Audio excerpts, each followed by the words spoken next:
What is best in life? To crush your enemies, see them driven before you, and to hear the lamentation of their women. Excuse me while I whip this out.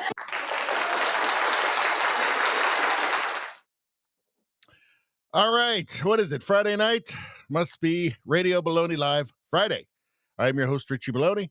How's everybody doing out there? Who we got out there? We got Spambot. We got Izzy.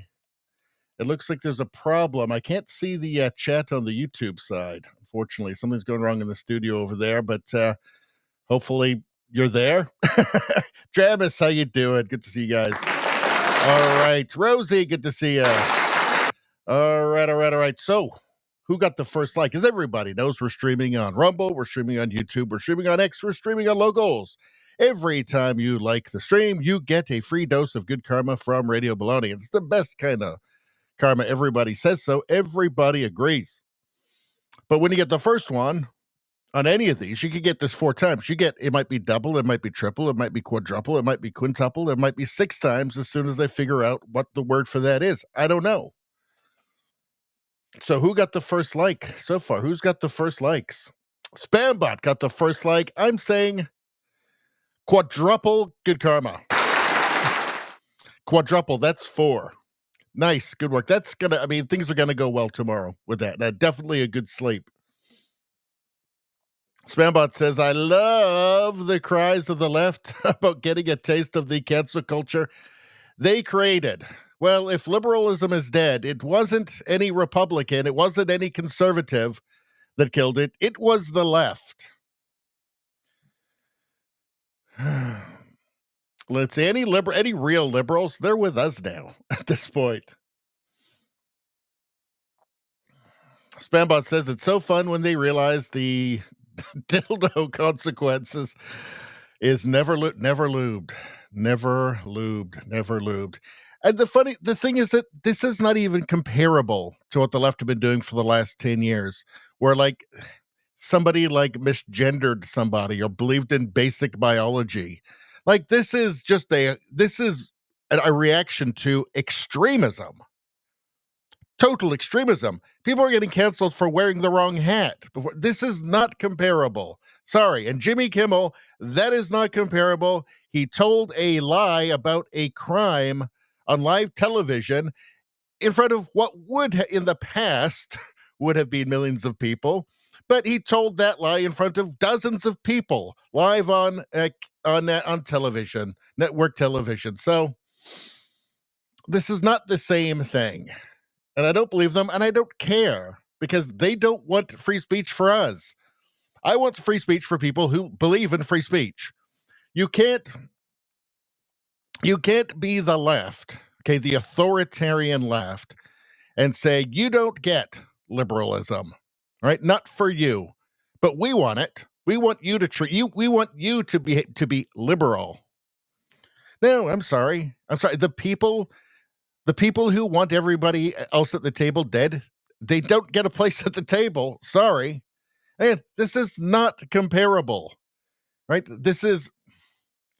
We're talking about extremism here, like extremism, political extremism, not somebody misgendered somebody or said, I don't know, maybe, 6-foot-tall bearded men shouldn't be in the locker room with like women and their children and their daughters. This is not the same thing.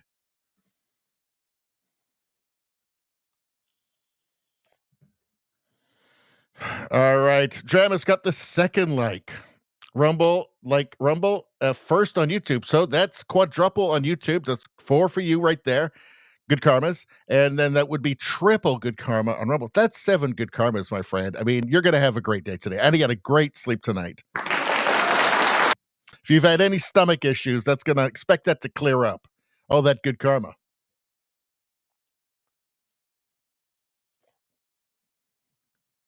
Oh, Spambot got second thumbs up on YouTube. So that would be triple good karma for you too. So you've also got 7 good karmas. Good Lord. I'm just doling it out. I hope I got some left for everybody else. I'm kidding. Of course I do. And Spambot got the only like on Locals. Well, that's another 4. So that's 11 in total. Nobody can beat that. Izzy, like number 3. That is double good karma right there, which is still a lot. That's a powerful amount of good karma.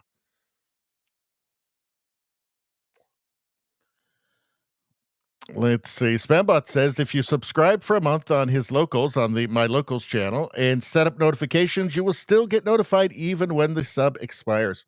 Well, that's a good thing. Thank you for noting that. Let's see. Izzy says that he signed up on X today and set notifications there, but no go. Oh, that's not good. Well, I don't know what's happening. I don't understand the internet. Not streaming on locals? What? Let me check it out. It's not streaming there, actually. Why isn't it streaming there?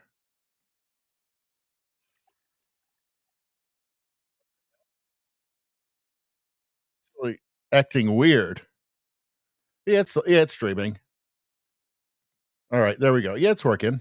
All right. All right, you know what? First, before we do all of this, I'm going to get to the menu, and then we're going to come back. We're going to go through the menu. What are we talking about tonight? Just briefly, we'll go back to the chat for a minute, then we're going to come back and go through the stories in detail. Of course, we're going to talk about Jimmy Kimmel and the left freaking out and just the utter hypocrisy. And yeah, you're just not allowed to lie about crimes on network television. It's in the FCC rules, right? Can't do it.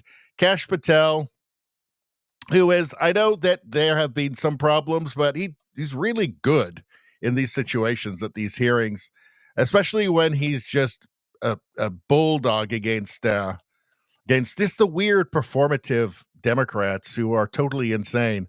Let's see. We've got Woke Canada, NDP or Charlie Kirk. Does he even know what Antifa really is? Not what they pretend to be, what they really are. Probably not. Just that Canada's full. I worry that Canada has just turned into San Francisco. And there is no saving it, but I hope that there is. Here, this is just to remind them what Antifa is. Here's Billboard. Here's Billboard Chris's arm that was broken by Antifa, by the way. So that's a little bit of a clue what they're all about. That they are harassing old people. Morrissey has had to cancel concerts now after death threats. The crazies are out.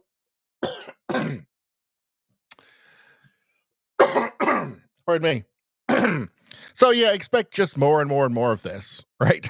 More and more and more of this. No one is safe. This is the world the left built. Yeah, like again, no Republican killed liberalism. That was the left that did it. And the real left, the real kind of the real minds behind the modern left know that they're not liberal and they hate liberalism. But yeah, expect more of this. We'll go through this a little bit. Used to be a darling of the left, Morrissey. So more, you're not allowed to be a heretic. I think there's a lot of stories that we're going to see about people change after being exposed to all of the demons around them, just the literal demons around them. There's a lot of people who are not bad people who don't think it's good to just murder people you disagree with. I think we're going to see a lot of, I think that you could see definitely the Republicans win the midterms. I think it's going to mobilize a lot of people. And I think a lot of people who just didn't, on the left, who just didn't realize what was around them, what they were swimming in, that are going to say, yeah, no, actually, they're going to be like I was, like 10, 12 years ago or whatever, when I said, yeah, I don't like these people. I can't get with this. These are bad people now. Let's see. UK police state. There's another deal with the UK, by the way. Nothing for Canada between the US and Canada, but then a second deal with the UK.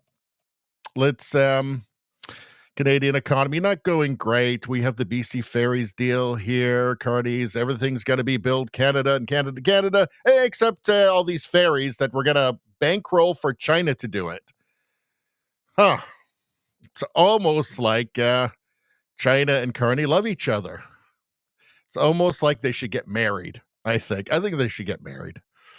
I'm not going to the wedding, though. Let's see. It's just a bit more Canada dysfunction here. Let's see. Gary Ananda Sangari.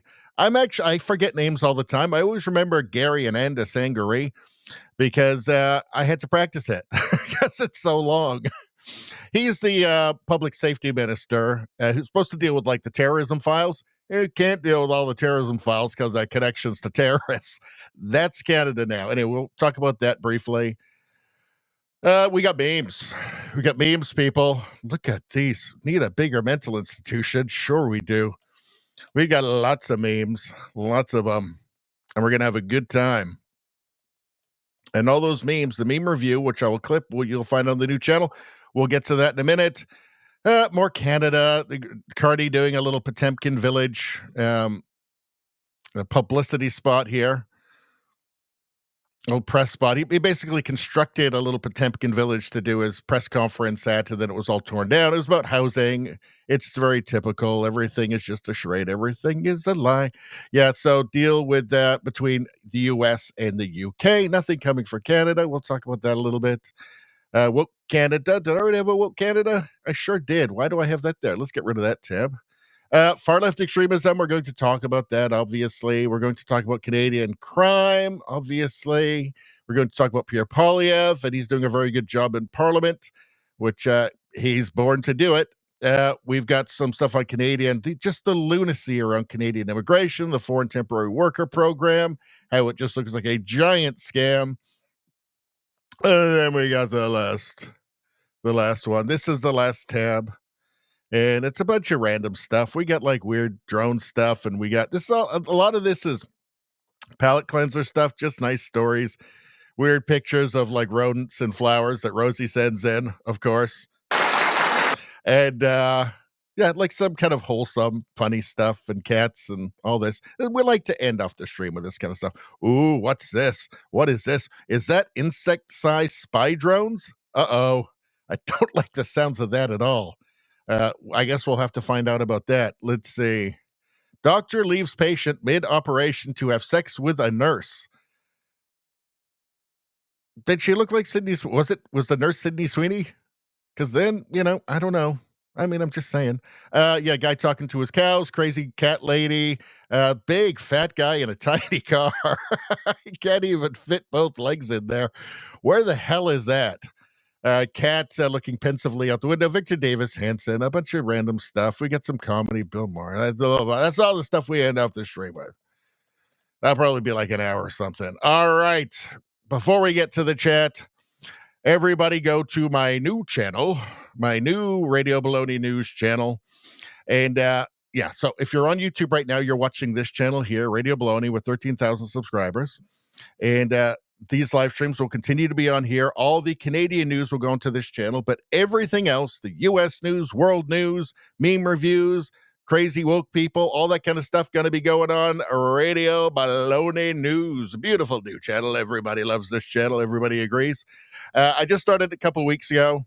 I need you guys. Algorithm's not going to help me out too much, so I need you guys to go there, subscribe to the channel, and you will get all of these beautiful videos. I mean, look at this. The media's false right-wing violence narrative. I go through the ADL heat map and prove to you that they're lying. They're lying. Because guess what? They don't, what they didn't count?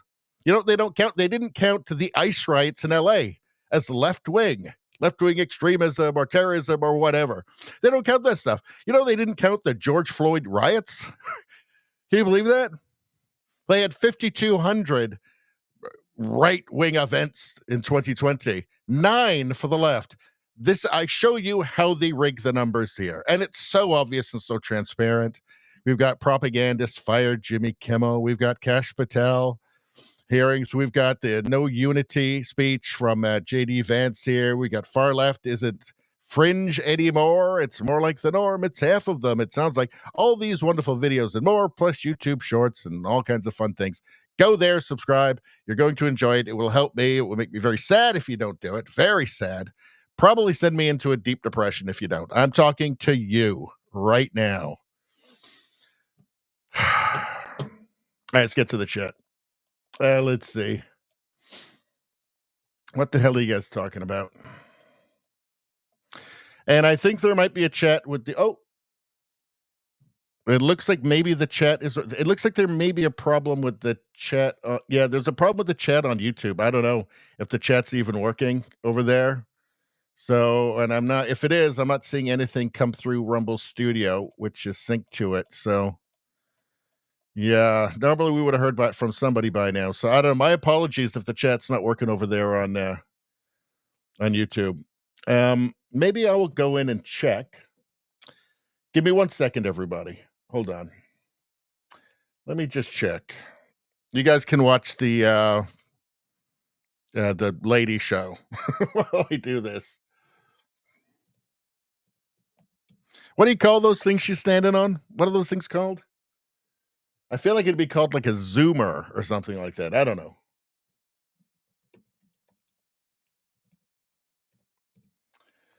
All right, we're almost there. Okay, there it is. There, I found it. And where is chat? Do you know what? I think the chat is just not working. For some reason, there's something has gone wrong with the chat. So my apologies. If you want to be in the chat, come over to Rumble then. Go to Rumble or go to Rumble's the place to be because that's like, there we go. There's one. Okay. So we got one.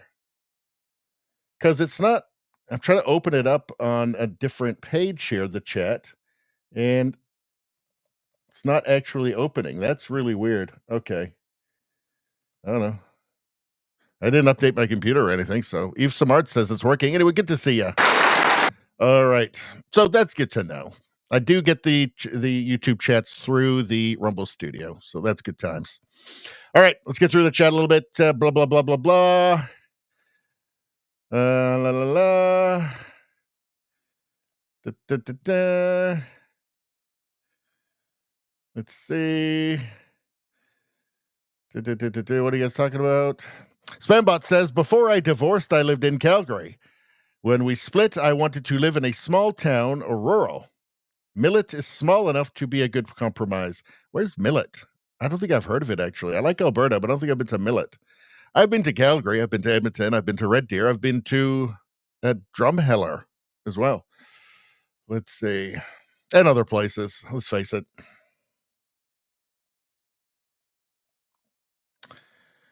Let's see. Spambot just got the first like on X as well. So what is that? Is that like 15 good karmas? Come on. That's fantastic stuff. Let's see.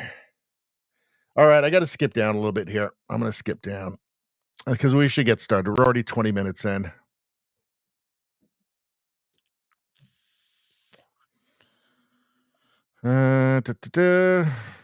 One wheel. Spambot Fodder says it's a one wheel. Do people also call it a zoomer as well? I don't know. Or zoomy? Or a uni zoom? They call it that?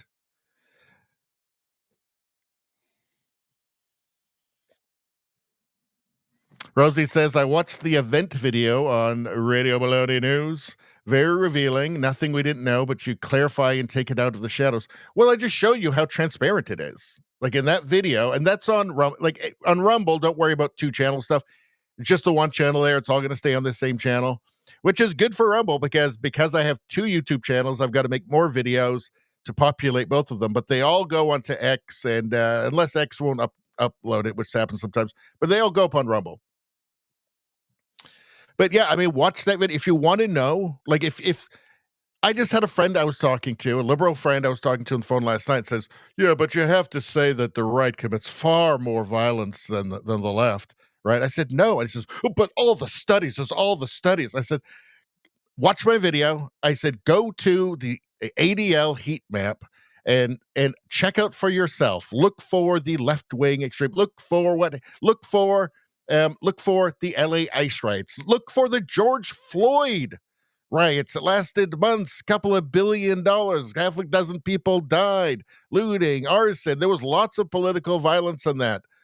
People throwing, firebombing police cars and burning down a police precinct. That's anti-government stuff. But they don't count it if it's on the left. They probably counted that as right-wing because there's only one option for anti-government violence, and that's right-wing. So they still believe this stuff. So if next time you talk to somebody who says, actually, there's studies that prove, Just watch the video and then you will have an argument for them. And you can say, well, actually, you're retarded. And why don't you actually find out and not just believe a bunch of bullshit told to you by people who have been proved to have lied to you constantly for a decade? And then say, shut up, commie. Commie gets nothing. Not in this lifetime, Sonny. Absolutely not. Clint agrees. I tell you what, it's really getting my dander up. Really getting my dander up.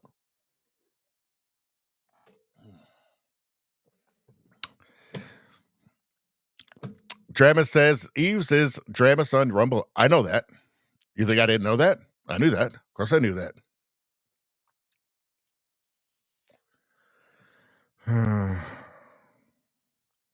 Skipped over a very important question of spam bots. Okay, let's go back.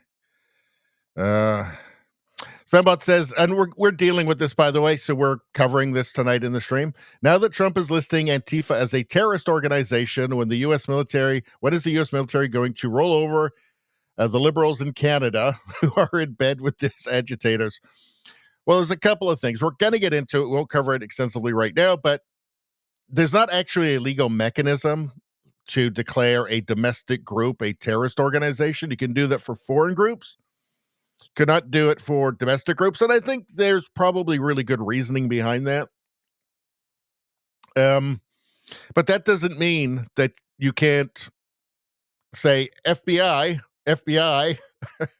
here's these organized groups. Maybe we should do some RICO stuff with them, like the mafia, because they do nothing but commit crimes, find out who's funding them. That absolutely should happen, and it will happen. But the declaring them a domestic terrorist group, that's really kind of just for show. But what he has to do is they have to follow through. The FBI has to follow through and actually get to the bottom of it. Who's dropping off those pellets of bricks, by the way? Who's that? Who's dropping off all those shields? Who's printing up all those placards? Let's see.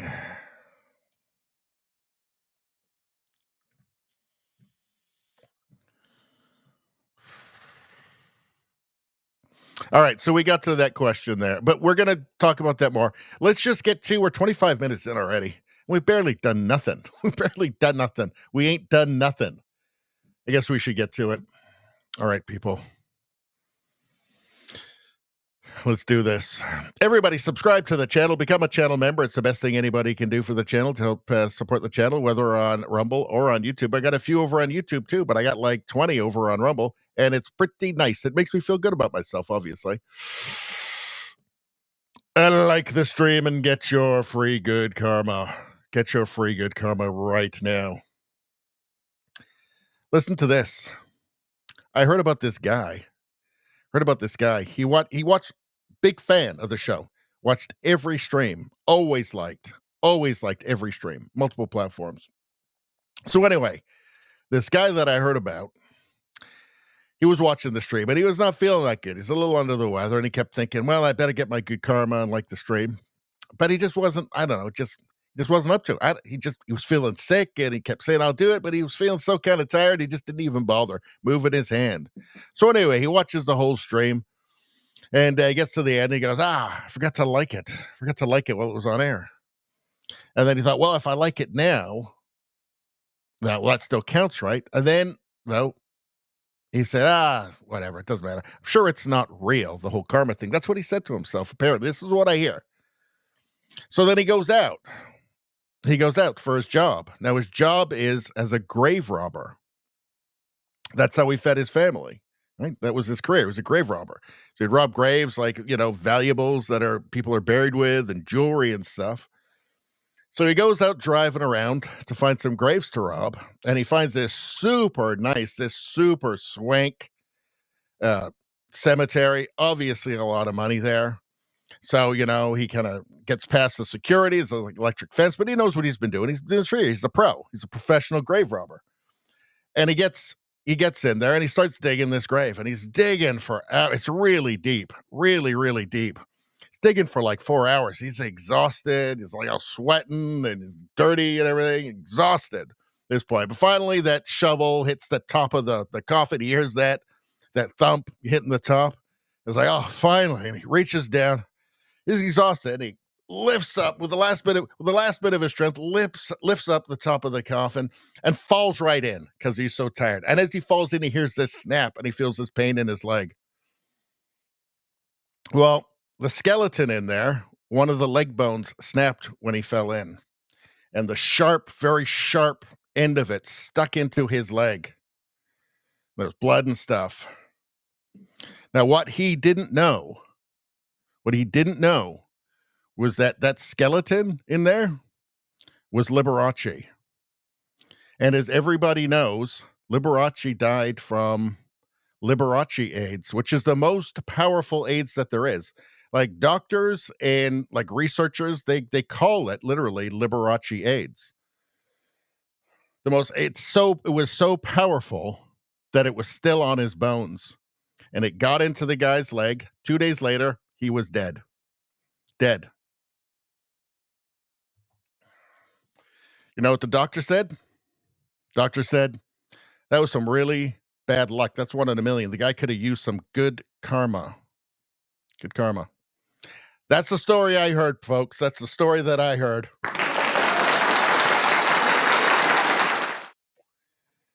That's why I tell you guys. So next time you're robbing a grave, that doesn't happen to you. 1 in a million, they said. 1 in a million chance. Could have used some good karma.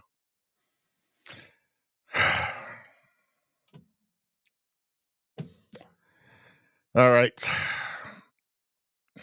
JJ Nevada says, hit that like button. Hit that like button. Everybody do it right now. Wise words. How you doing, JJ?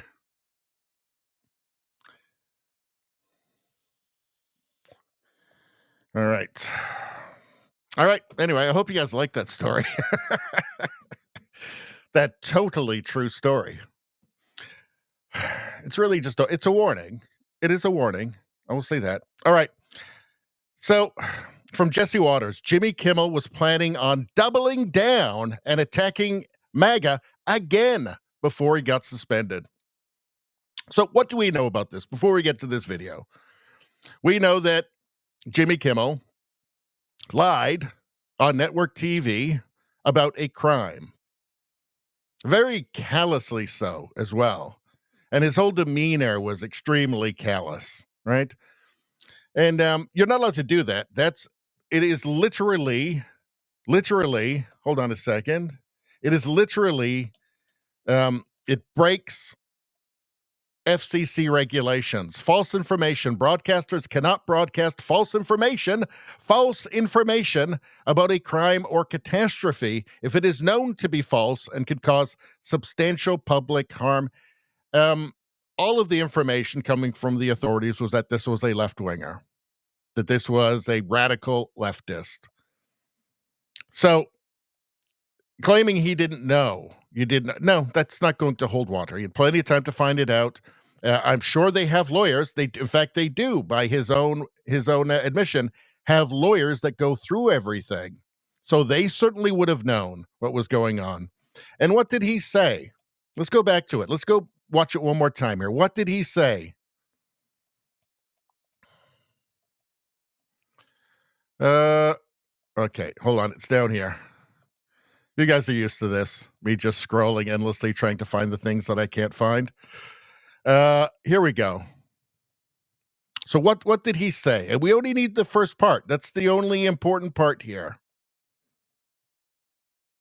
He had some new lows over the weekend with the MAGA gang desperately trying to characterize this kid who murdered Charlie Kirk as anything other than one of them and doing everything they can to score political points from it. In between the one of them, MAGA.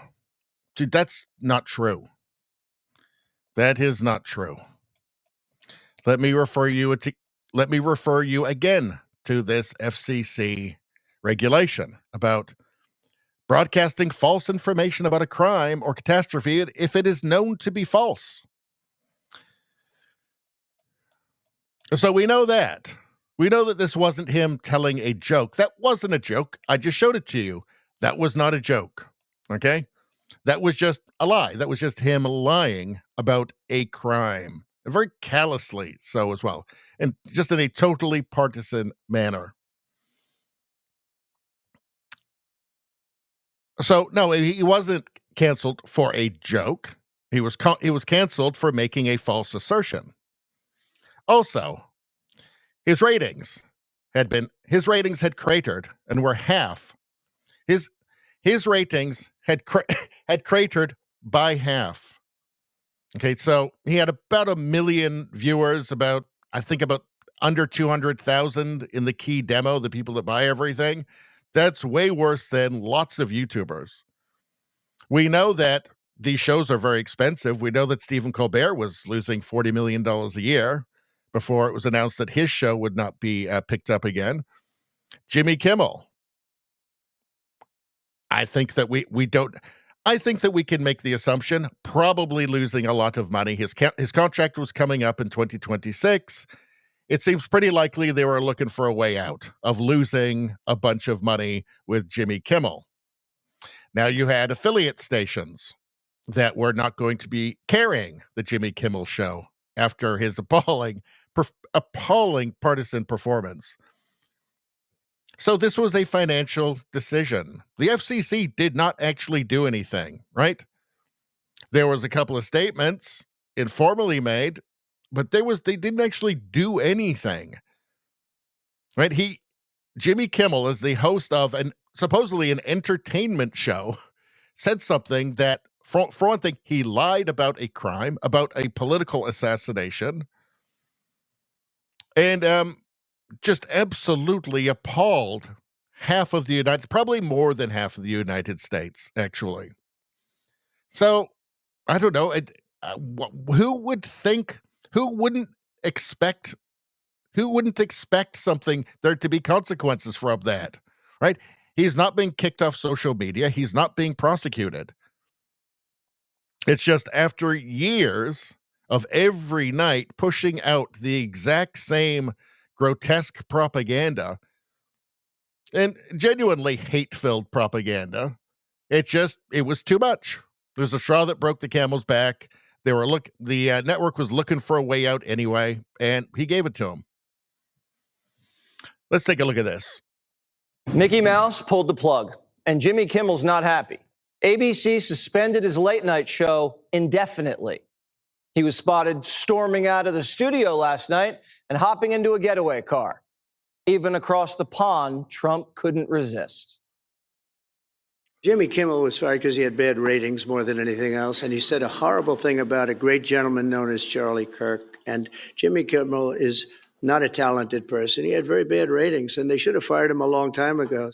So why'd Kimmel get benched? He falsely framed you for killing Charlie.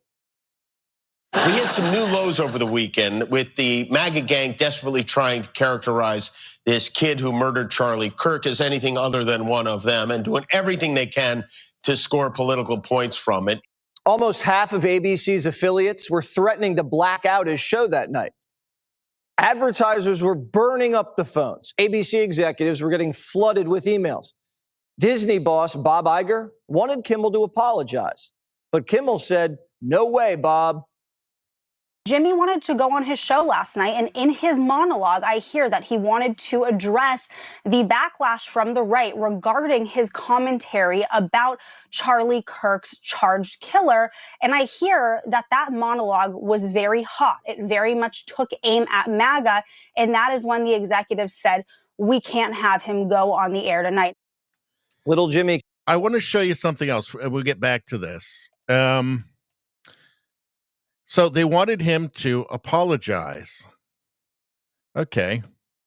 What does he say here? Because I have a feeling that the lawyers for the Jimmy Kimmel show, and they all have lawyers to protect them and to protect the network, I have a feeling they probably wanted him to retract that statement or correct that statement, the false statement about the assassin, the murderer, being MAGA.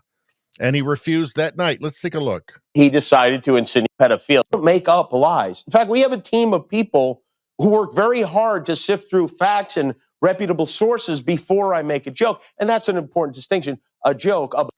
So if this is true, and it obviously is true that he's got lawyers who go through everything, they will have told him, I mean, if they are worth the money they're being paid, they will have told him before he did the monologue that you can't say this. This is false.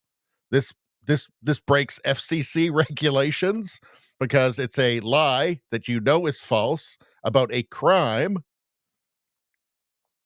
And I'm sure there may also be other kind of civil violations as well. Or, you know, it may open them up to civil lawsuits as well, right? So they would have told him that before he said it live.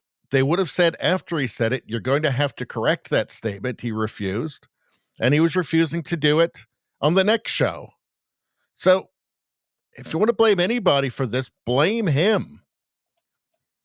I mean, not that the left has any ground to stand on this anyway. I mean, they started this shit, right? They started it. And for the okay hand sign, for misgendering somebody, for not believing in the bizarre redefinition of the word gender into an infinite series of abstractions. Nothing like this. This is completely different. What we're dealing with now is genuine extremism.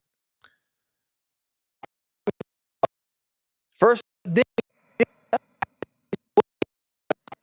hold on. I want to go back. Where were we? Here we are. Monologue was very hot. It very much took aim at MAGA, and that is when the executives said, we can't have him go on the air tonight. Little Jimmy Kimmel thought he was bigger than Disney, bigger than Mickey Mouse. Charlie Kirk's body isn't even buried, and ABC affiliates are refusing to air his show. They're on the brink of an advertiser boycott, and this guy's not even in first place. And he says, let's go another round. So the boss said, take a breather, Jimmy. You're costing us a fortune and making us look like we don't have a conscience. After the biggest assassination since Martin Luther King, the face of your network can't lie about the shooting and pin it on MAGA. Sounds like an easy call to me. But the left thinks America as a country is finished. This is a major moment in American history. This is a crossing of the Rubicon. There may be no democracy to save a year from now.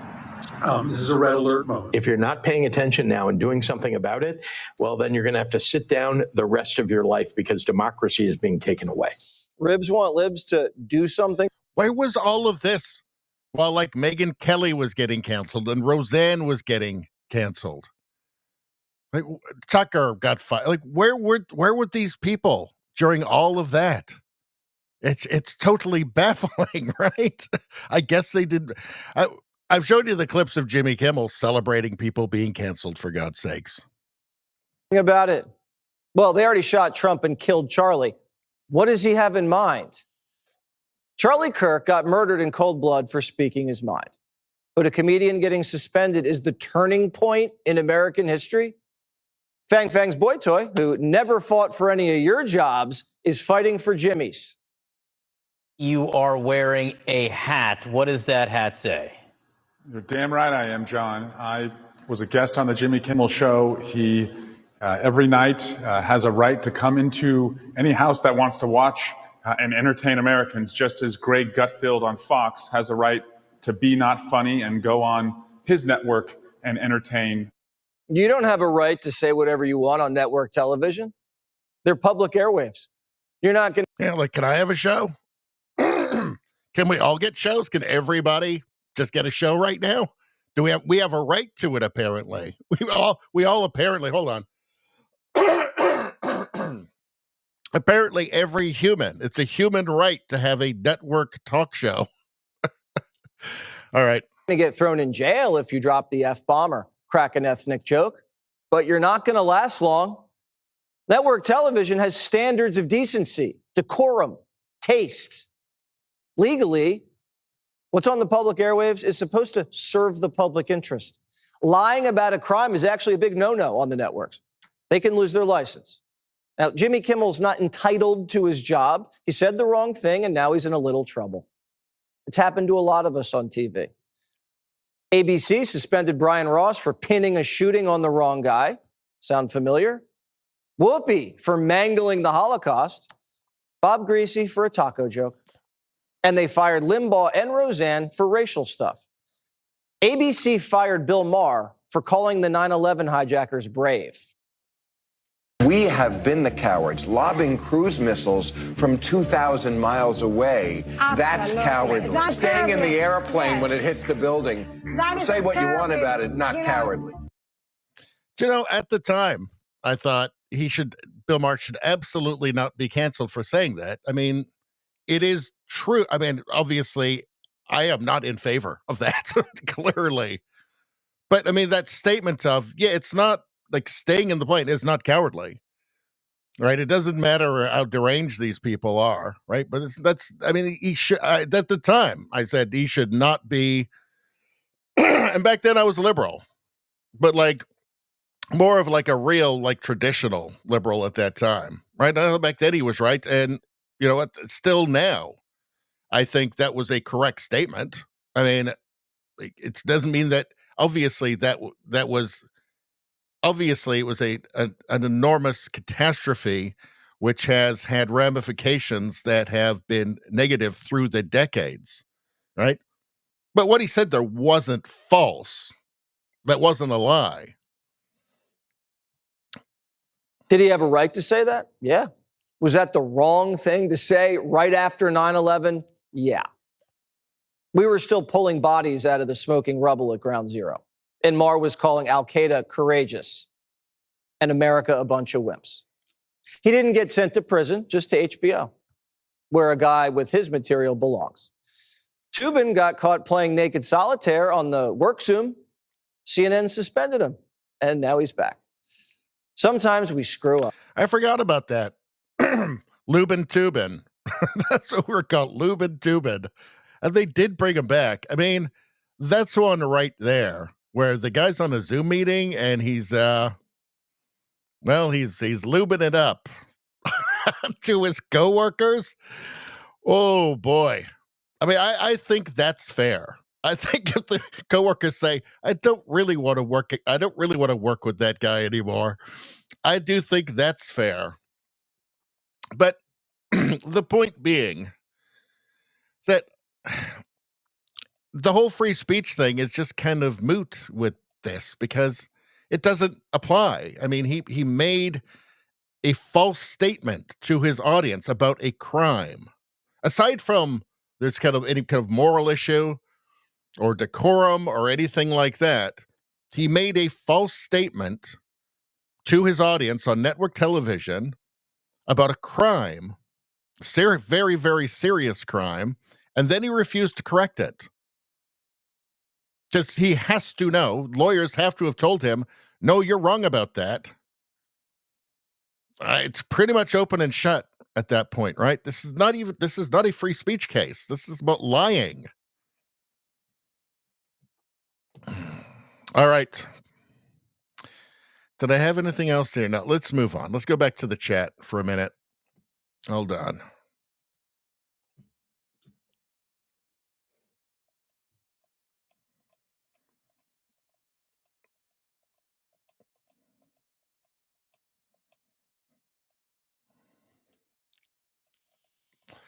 All right. Let's see. What are you guys talking about? Usually, of course, not about the show, as always. So what were you guys asking me? Hold on, you guys were asking me something. More important question was, have you had speaking broadcasting training? No. I have not. When I first started doing live streams, I was extremely nervous, actually. Extremely nervous, because I always had a problem with public speaking. And my heart would be like racing before I started the streams, but I just forced myself to do it. And then as soon as it started, I sounded like I wasn't nervous at all. And I would get into it like almost instantly. But no, this is it was almost like a personal growth thing for me. That was part of it, just like there's something that kind of does scare me a little bit. Also, too, I think that, after I quit drinking, I think through my years of drinking, I had kind of almost burned out all of my anxieties and stuff, all of that. And yeah, I think I was kind of different and I was more ready to do something like this. But no training whatsoever. Hit that like, everybody. Hit that like.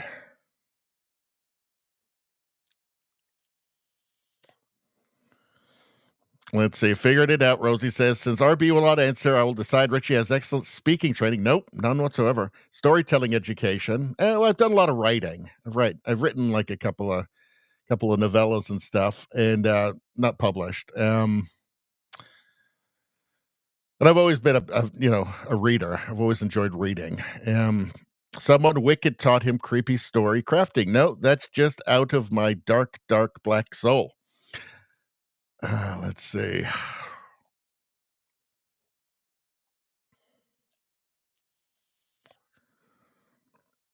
Nevada says, I could never stand Jimmy. Never watched him for more than 5 minutes. I did like the Man Show years and years ago, but he's changed quite a bit since then. I think that, they gave him the chalice. They gave him the wealth, the riches, and, he wasn't going to get that job by being conservative. So I think he just started playing a role. Maybe it's a case of be careful what you pretend to be because you'll just turn into it. I don't know. Let's see. Rosie says, Twitter canceled President Trump. The president. I know. They're so shocked. So shocked a guy got canceled off a talk show because he lied about a crime and then refused to correct the record. Weird. Very, very weird. Brian Watson, hello. Sean Fraser's bill is horrifying on free speech. How you doing, Brian? Well, I've seen one bill coming out about waving terrorist flags and preventing people from entering like religious places, that sort of thing. I haven't seen anything on like online speech or anything. Well, that will be just the resurrection of Bill C-63. I don't know. Was there something new came out today that I missed? I'll have to check. I'll have to catch up on all the, tomorrow. Let's see. All right. What do we do now? Let's go to Kash Patel. All right. Breaking. Jim Jordan just asked Kash Patel a flurry of rapid-fire questions and embarrassed every Democrat who has continuously smeared Kash's performance at the FBI. I like Kash. I like him. Has he been perfect? No, there's been a couple of things where you go, I don't know about that. But he's much better than what was there before. And I just like the way he doesn't mess around, right? Let's take a look. Director, yes or no, is the FBI still spying on parents at school board meetings? No, sir. Is the FBI still targeting Catholics? No, sir. Is the FBI still spying on President Trump?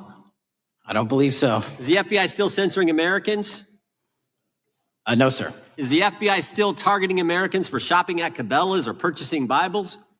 Nobody is targeted for their faith. Is the FBI still targeting Americans who are pro-life? Nobody is targeting anyone for their beliefs. Is the FBI still cooking the books on crime data? The crime data is real. Is the FBI still purging agents for conservative viewpoints? No one at the FBI has asked their viewpoints on policy. Is the FBI still labeling the Betsy Ross flag, the flag of the American Revolution, a hate symbol? No. Well, maybe that's why you've been able to, what was the number? 23,000 bad guys you've arrested, a huge increase from the same time period in the previous administration. I think you said 1,400 predators, 4,000 children rescued. Were those the facts? 4,700, 35% increase on children rescued. Yeah. And you got the guy to Abbey Gate. We got the Abbey Gate guy. We had a guy from the 4th District of Ohio who lost his life there serving our country. We appreciate that. Maybe when you're not focused on politics, you can actually do what the FBI is supposed to do. Go get the bad guys, right? That's what the men and women of the FBI do.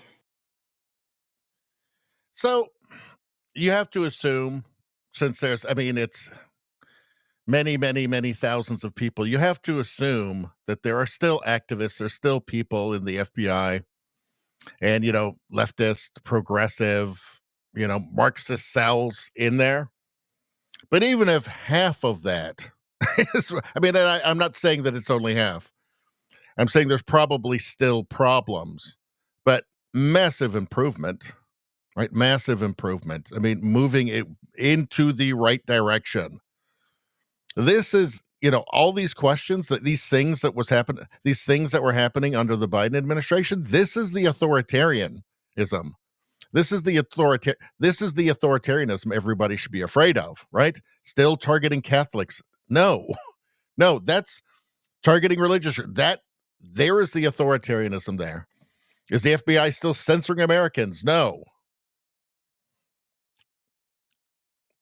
So, it appears to me that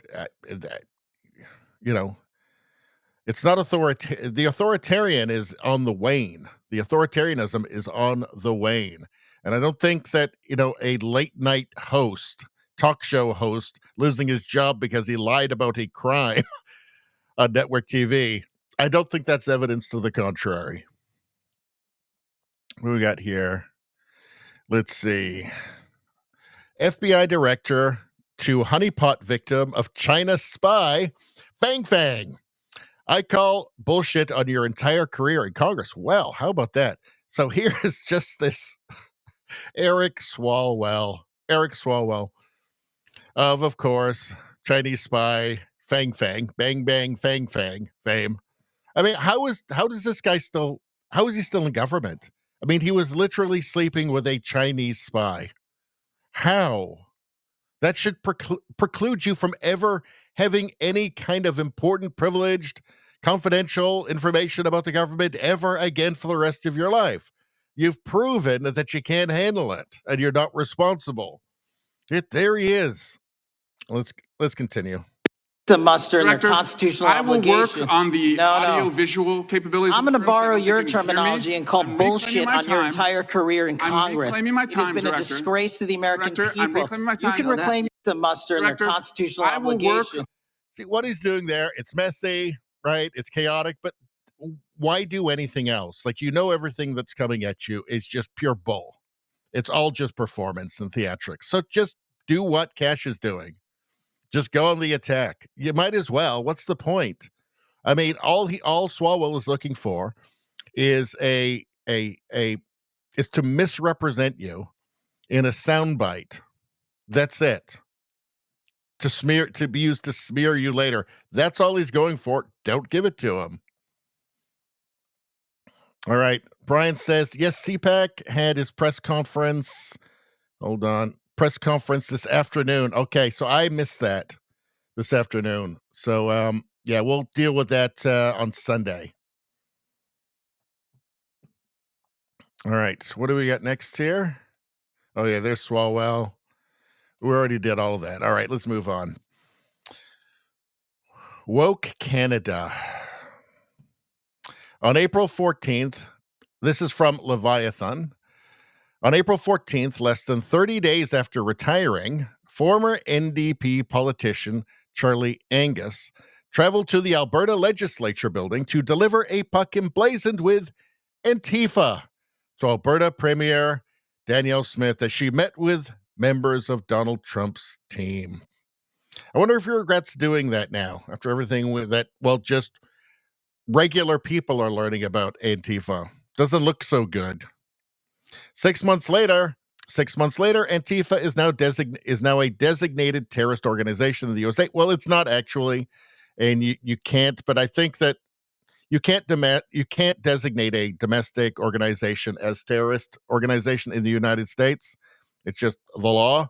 But you can turn law enforcement on them. You can instruct the FBI to take a serious look into this. And which it sounds like they will be doing that and then using RICO laws. So there he is, Antifa. So NDP, if you're not from Canada, NDP is the furthest left party. by a nose ahead of the Liberals in Canada. Very, very far left. And yeah, there you go, with a smug look on his face. They exist in Canada, Antifa, and they are at every protest where good people are, and they are attacking those good people. Every single time.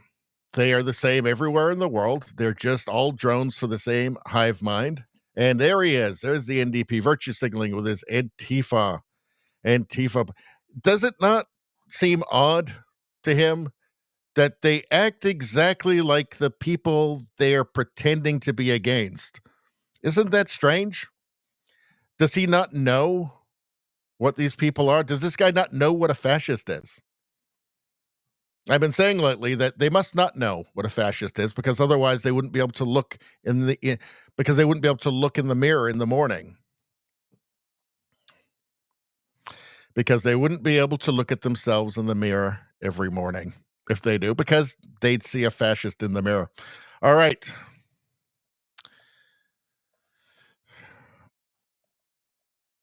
Hold on. What do we have here? So Brian Lilly posted this. If you want to see some leftist progressive hysteria in Canada, well, we've got some for you. Well, what is Laura Babcock saying here? Let's take a peek. We're not only in a trade war, we might be in real war. And the last thing we need is for anybody to take. Not only in a trade war, we might be in a real war with the United States. By the way, China's got worse tariffs on us than the U.S., so just mentioning that. Our patriotic battle cry of elbows up to Canadians and mock it and put it down. When Pierre Poilievre says elbows down. Yeah, it was stupid, and he didn't do it anyway. It was an idiotic, patriotic slogan, right? From the same people who brought us Canada's the first post-national state, and there's an ongoing genocide. It's a perpetual genocide state, and we have no core identity. All things told to us by Pierre Trudeau, not questioned by any of these people. Unquestioned, just totally accepted. Yeah, we're not even really a country. We're not even really a legitimate country. Yeah, so elbows up brought to us by those people when they needed it for political expedience. Just because enough gullible, ignorant Canadians bought it doesn't mean that it's right or a good thing, and it should be mocked because it's idiotic. And Mark Carney didn't even do elbows up anyway. Down, he is echoing MAGA talking points and attacks on our country. You can criticize Mark Carney all you want. Oh, echoing MAGA talking. Which one? Like, what was the MAGA talking point he's echoing? That Mark Carney lied about his investments? Was it that one? That Canada's losing jobs, that our economy's tanking? That it looks like, according to the parliamentary budget officer, that there's going to be a $90 billion deficit. Are those MAGA talking points? They have nothing else. They just have nothing else at this point. They just throw it out there. These are supposed to be magic spells, incantations, supposed to shroud everybody's mind. No, it's not working anymore. The spell is broken. It's over. It's your job, but you don't have to do it by denigrating Canada's sense of power and purpose and patriotism in this critical moment for our sovereignty and our economy. Mark Carney is doing a terrible job. As the leader of the opposition, Pierre Poilievre is pointing that out. Just as if Mark Carney were the leader of the opposition and Pierre Poilievre were prime minister, he would be doing the exact same thing, which these people know. That's not MAGA, that's politics as it has always existed. Brian Lilly says, did I miss the memo that we might be in a real war with the United States? Come on now, this is lunacy. Mark Carney is singing Trump's praises as a modern man and saying we have the best deal in the world, and his supporters still think we will be invaded. Clickbait. I guess clickbait or just genuine lunacy. Genuine derangement. I don't know. Yeah, you know what? I predicted, and I'll tell you this. This is how good I am. I predicted months ago that the United States would not invade Canada. I predicted that right away. As soon as I heard it, I said, no, that's not going to. Trump is not going to militarily invade Canada. I mean, I really went out on a limb with that one, right? And I was right again with that really tough call there. Canada. We might just be San Francisco now. I don't know. What about? I'm sure Elizabeth May will disabuse me of that notion. Let's see. She's the leader of the Green Party in Canada. It's posted by Ryan Garrettson. Start by acknowledging that we're here on the territory of the Algonquin Anishinaabe people who've been here from time immemorial. We are on their land, and we say to them, Miigwech. I don't know how to say I'm sorry in Algonquin, but I do know how to say thank you. And hi. My name is Elizabeth May. Is this supposed to be like just cringe comedy? And leader of the Green Party of Canada. Have a seat.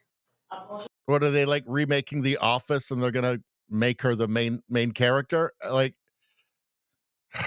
Ryan Garrettson says, do you think Elizabeth May feels better about herself after this? This nonsense needs to end. It's just a ridiculous charade. An utterly ridiculous charade. Just stop. Just stop. In fact, if you mean it, leave the country. Right? If you're this uninvited guest, just leave. Why are you even here? Aren't you committing a crime right now by being here? How do you know that it's all bull and they don't actually believe any of it? Because they stay in Canada. All right. So what's this? This is from Mario Zelaya. And I guess here is a clip of somebody being interviewed at the Proof Toronto far left protesters don't know what they stand for. Let's take a look. By the way, they never know what they stand for. So it's pretty much, 100 out of 100. Canada has like a very, very deep rooted system of like white supremacy and racism. Yeah, what is white supremacy? Like the nuclear family and like going to work on time? Literally, these are things. A concept of time also. Concept of time. Like founded off genocide, right? So it was not founded off genocide. That's just ridiculous. That word has been so abused at this point, it doesn't mean anything. But anyway, let's just continue. Do you think that they're fascist? Yeah. And if you don't mind me asking, what is a fascist? A fascist? Oh my God, my brain just blanked. I'm like, I don't have the right word for it. It didn't blank. She's never known. Her brain has always been blank. It didn't just go blank. She's never known. It's just a word they use. It's a popular, fashionable word they use. I just want to know, because I'm young. I just want to be educated. Of course. I want to be educated. Fascist, yeah. More so, it's like just like about being rooted in like believing like that they are like bad. Like it comes from like being better. It comes from like wanting to like. Oh my God, my words are blanking on me right now. I've been screaming too much. What is a fascist? If you Again, she just has no idea what she's talking about. This is all fashion. This is all performance. It's just what's very safe in her bubble to do. To educate the youngins watching. Like in a Jesus. Yeah, no, in a quick one too. I'm like, bro. Jesus. We've been screaming too long. You guys been screaming too long? Canada has like a very, very deep rooted. TikTok. Probably didn't even learn this stuff from a professor. Probably just TikTok. Probably everything she knows in the world is like 30-second TikTok videos, which are just pure lies. I'm going to go ahead and guess. The state of Canada.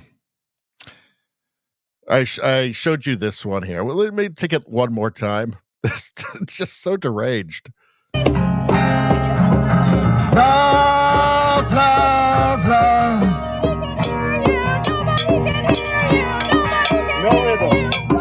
I mean, just the optics of this. There's a guy sitting there playing All You Need Is Love by the Beatles, right? A song about love, like a very kind of utopian song.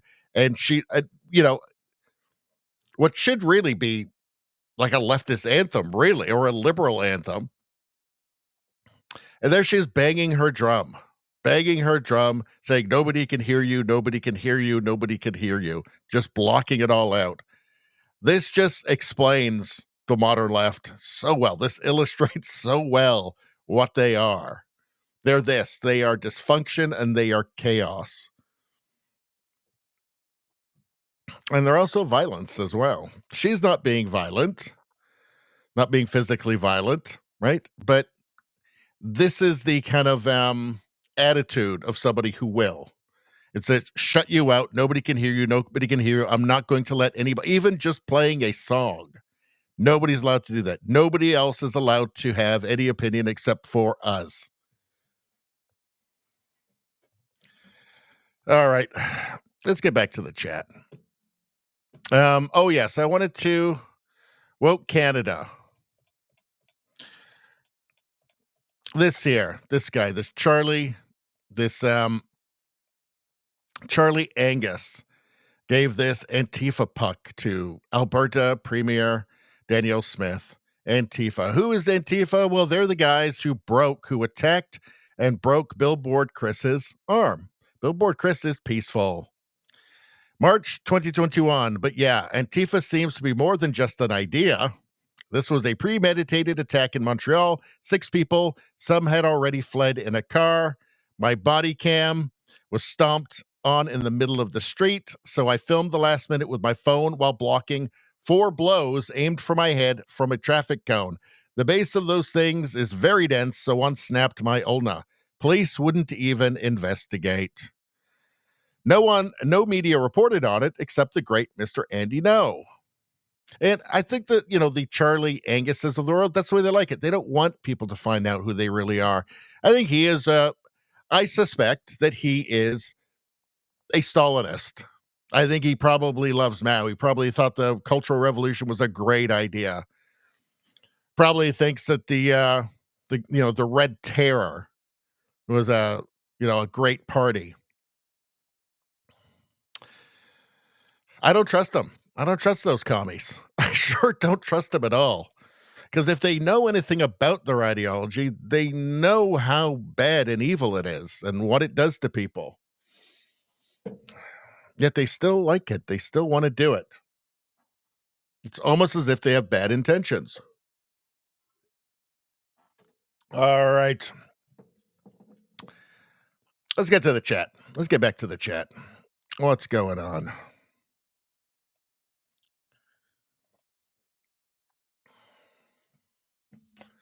Rosie says, Jim Jordan's questions are as helpful as asking, are you still beating your dog? So unprofessional and poorly done. No, I think those are all really important issues. I disagree, Rosie. I respectfully disagree, as always. Of course, I respectfully disagree. But let me go through it. Hold on.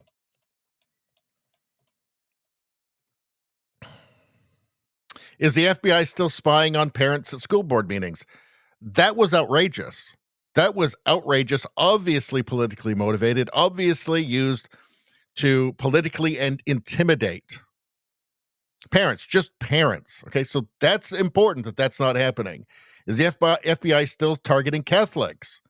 That's outrageous. You want to know that's not happening.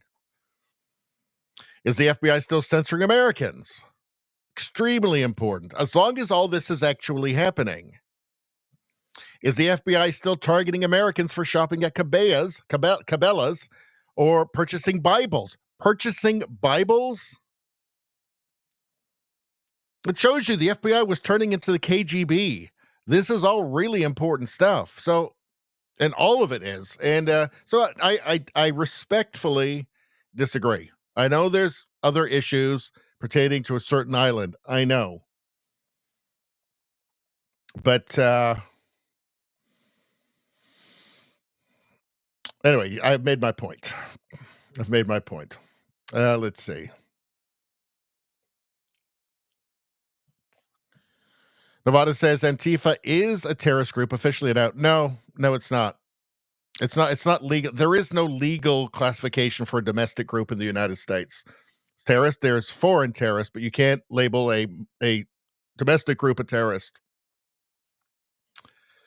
Let's see. Let's see. Well, I'm not going to read that. I'm not going to read that. Let's see. Nevada says, get the puck out of here with that elbows up shit. I see what you did there, and I approve. Let's see.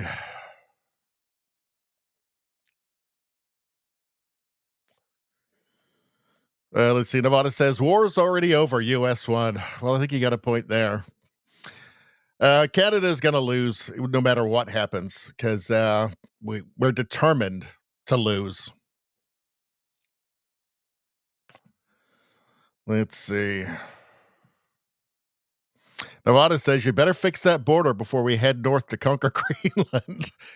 Always with the Greenland, Nevada. Always with the Greenland. Somebody give this poor man Greenland, please.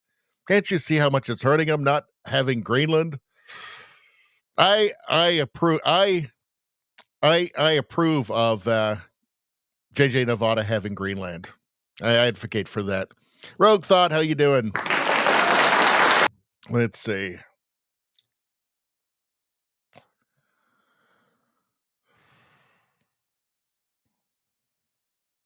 Rosie says, Antifa, so psychology says that which is your focus is what you become. Apparently, they are a case in point.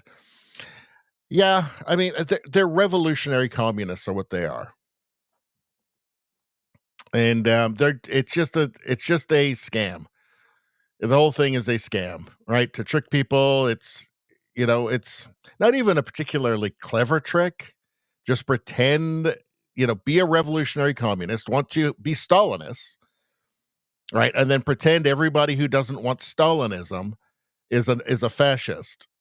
It's not even particularly clever, but it's politically useful for politicians, for media, and they don't know what they're playing with, unfortunately. As he says, talking about Elizabeth May, the Green Party lady, she should give up her house. It's on stolen land. Exactly. Why isn't she doing that? Doesn't she mean what she's saying? Rogue Thought says, did RB cover Fox having that expert who infiltrated Antifa? I don't think that I have that, but that's something maybe for Sunday, because that would be interesting. I have heard of that. Radio Streamer, how you doing? Good to see ya.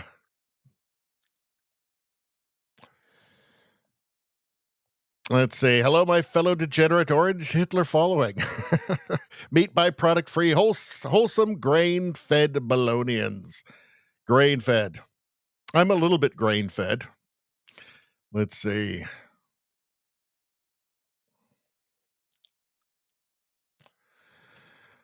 Okay, I'm going to skip forward a little bit.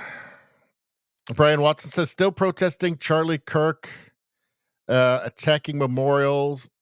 The left still attacking the memorial. Yeah, they're sick. They're sick. It's demented. Something happened while everybody was asleep, and there's a generation of psychopaths. This is before Trump even, right? They've been pumping this out. The university has been pumping out this poisonous ideology for decades, right? Like these doctors and lawyers, like they didn't just become doctors yesterday. They were doctors probably before Trump. There were nurses before Trump. These were professors. They were, they adopted their ideology before Trump, right? This is just the inevitability. This is the inevitable outcome when you have essentially indoctrination institutions, indoctrination factories, masquerading as places of higher learning, just pumping out revolutionaries year after year. Let's see. All right. Pardon me. I think it might be time for an ad read. Let's do it. Should we do it? Let's do it. What do we got? NFL tune-in season. Let's do this one. I like to do this one with kind of like, I don't know, kind of like a scary voice for some reason. It just kind of works out. I don't know why. It's a weird kind of alchemy here between the text and my voice in this one. I've got to stick straight to the script. I think that's fine. I think everybody's going to enjoy it quite a bit, actually. Hey, football fanatics. Are you ready for some prime time NFL action? Tune in to Westwood One for all the gridiron glory that you crave. From jaw-dropping touchdowns to game-changing plays, don't miss a moment of the excitement. Catch every snap, every tackle, every victory on Westwood One. You can listen to the NFL on the NFL app, on the Westwood One Sports app, on WestwoodOneSports.com via Westwood One station streams, or by asking Alexa to open Westwood One Sports. If it's the NHL, it's on Westwood One.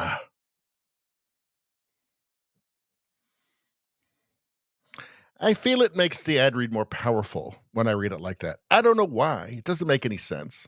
But I like it. I love the ad. I love reading the ad. I think it makes it more memorable. And I think it makes it more likely all of you are going to rely on Westwood One for all of your NFL needs from now on.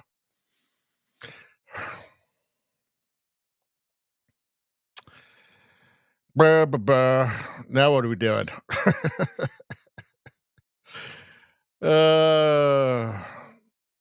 Rosie says, ghost stories at Girl Scout camp. Is that what's going on? All right. Izzy, do they kneel for the anthem? You talking about Westwood One? Absolutely not. Absolutely not. They're patriotic. That's why they're on Rumble.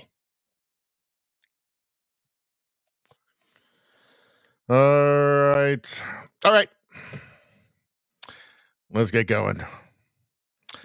So Peter Sweden says it's happening. The USA has declared Antifa to be a major terror group.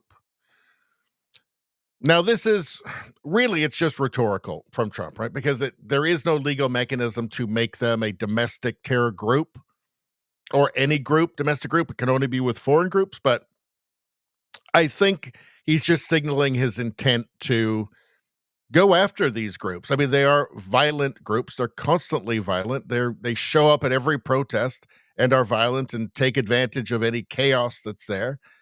I think he wants to find out, where are they funded? Who's funding them? Where are the pallets of bricks coming from? Who's paying for the placards? Who's organizing all of this? Who's funding these groups? I think we have a bit of an idea of where the money trade will lead. I mean, I don't know. It rhymes with Moros. George Boros. It rhymes with that. I really wouldn't be surprised if there's money coming from the Democrat Party in some roundabout way as well. NGOs. Dutch Parliament voted to designate Antifa as a terror group. Hungary has announced they will declare Antifa as a terrorist group. This is excellent news for freedom. Yes, I 100% agree. These are revolutionary communists who want to destroy Western civilization. So, yes, just fine with it. All right, what are you guys saying? Nevada says Soros. Soros? Nevada said it. I didn't say it. That's Nevada saying that. Izzy B says 7 out of 10 lacks commie hate. Well, I got to read the script exactly. But you have a script to stick to. Exactly. Thank you. Thank you for understanding. 7 out of 10. Still not bad. Still not bad. Brian Watson says that Trump wants to go after George Soros for funding terrorists, and we have talked about that on this channel, on the streams, and I did a clip video on that as well. He wants to use RICO. It's all tied in together, right? It's all tied in together. The Marxist DAs, the far left DAs are tied in with these leftist groups like Antifa, far extremist groups like Antifa. George Soros funds the DAs. The DAs refuse to charge Antifa. It's all tied in together. And that's what they're going to look into and try and understand and hopefully dismantle. Nevada says, I'm changing mine to a 7.5 out of 10. 7.5 out of 10. Well, okay, that's a little better. That's not bad. Brian Watson says, Canada say what Antifa like Girl Guides harmless? Canada is. We have no. There's no like we have. Okay, so we have the National Post, which is kind of nominally. It's kind of like the haughty kind of establishment conservatism. It's a newspaper. You've got the Sun newspaper group. You've got the Toronto Sun. You've got some good journalists like Brian Lilly. The National Post, you've got Tristan Hopper, I think is very good. But in terms of TV news, all you've got is just propaganda, just establishment propaganda in Canada. And yeah, people don't know what Antifa is. They don't know that it exists. They don't know that they're at every single protest trying to cause trouble every single time. All right. Rosie's saying math month, Richie. What? Why are you attacking me? What? 7.5 out of 10. And the original one was 7 out of 10 from Izzy. So that's better than 7. 7.5 is better than 7. So I don't know. I don't know what you're getting at here. All right. Let's move on. What else have we got here? So far left extremists. What else have we got here? Antifa violence in Canada from Greg Wycliffe. Now that Trump has designated Antifa a terrorist organization, let's do the same here in Canada. Here are just a few examples of recent Antifa violence in Canada. And let's not forget, they designated the Proud Boys in Canada a terrorist group. They hadn't done anything. They're not even a terrorist group in the United States. Like, they haven't done anything. They just virtue sing. That was Trudeau. That'll look good. That'll sound good. They didn't do anything. They're just a drinking club anyway. They existed in the United States as the counterpoint to Antifa. So they would go to protect, patriotic protests against the Antifa lunatics who would attack them. Let's see. A few examples. Let's see. In February 2022, David Zegarak was charged with a hit and run after driving his vehicle into a group of Freedom Convoy protesters, injuring 4 people. Well, that sounds like violence to me. Suspect in Canada trucker protest hit and run is militant Antifa punk rocker. Okay, so CBC, you paying attention? Oh, yeah, here's children's rights activist Billboard Chris was assaulted by a group of masked Antifa members who broke his arm while he engaged in peaceful activism.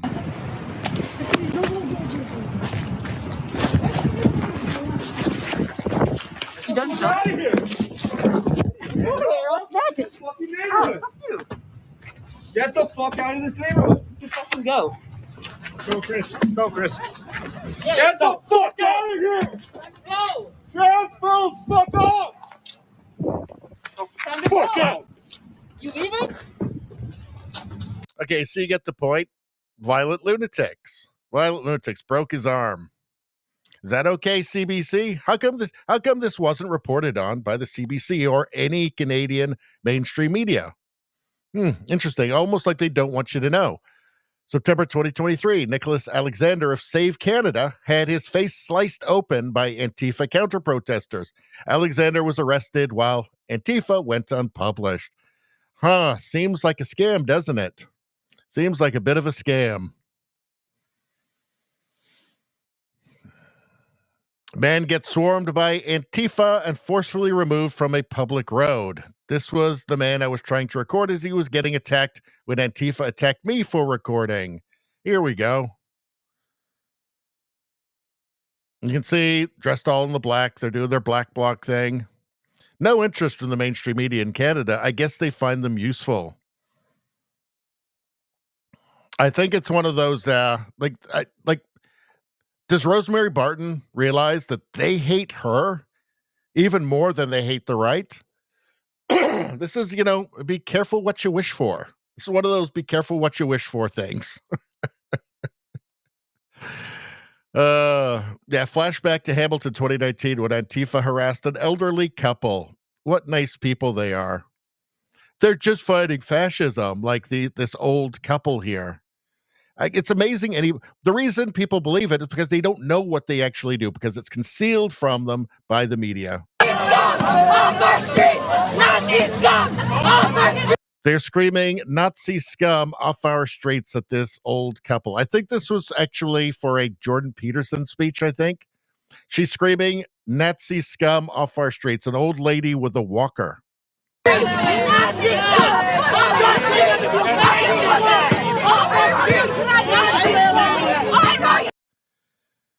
You really want these people running society, people like this running society?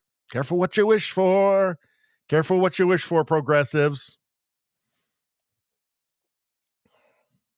What's this? Wall Street apes. Senator Josh Hawley confirms George Soros is creating dark money shell accounts to fund violence in America. Let's take a look at this. When was this posted? That was September 17th. Says they move the dark money through different entities you can't trace. I wonder if any of this goes to all of those protests on college campuses, all the ones where they're screaming genocidal chants about Israel, or they're attacking just anybody who doesn't agree with them.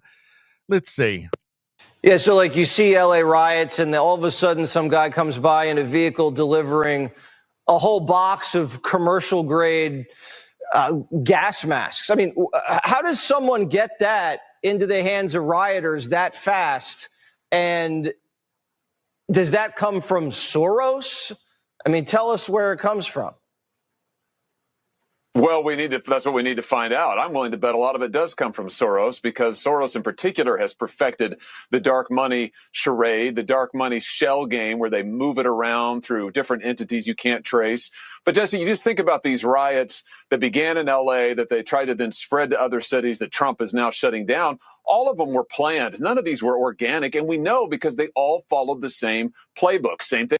By the way, the ICE riots in Los Angeles with the burning and the assaults on police and ICE officers, burning cars, this was not included on the ADL heat map for extremism for 2025, by the way. You want to know how, when they tell you that all the violence comes from the right, it's because they don't count any of this. They didn't even count the George Floyd riots in 2020. Okay? They don't count left-wing extremism. So anyway, that's a side point. Let's continue. On campuses the last 2 years, all these campus so-called demonstrations, it's all AstroTurf. It's all fake, because the Democrat Party today is a theater troupe funded by George Soros. The problem is they're also violent.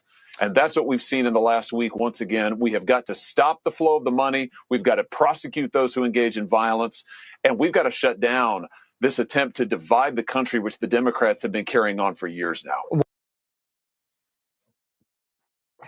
And they're not changing.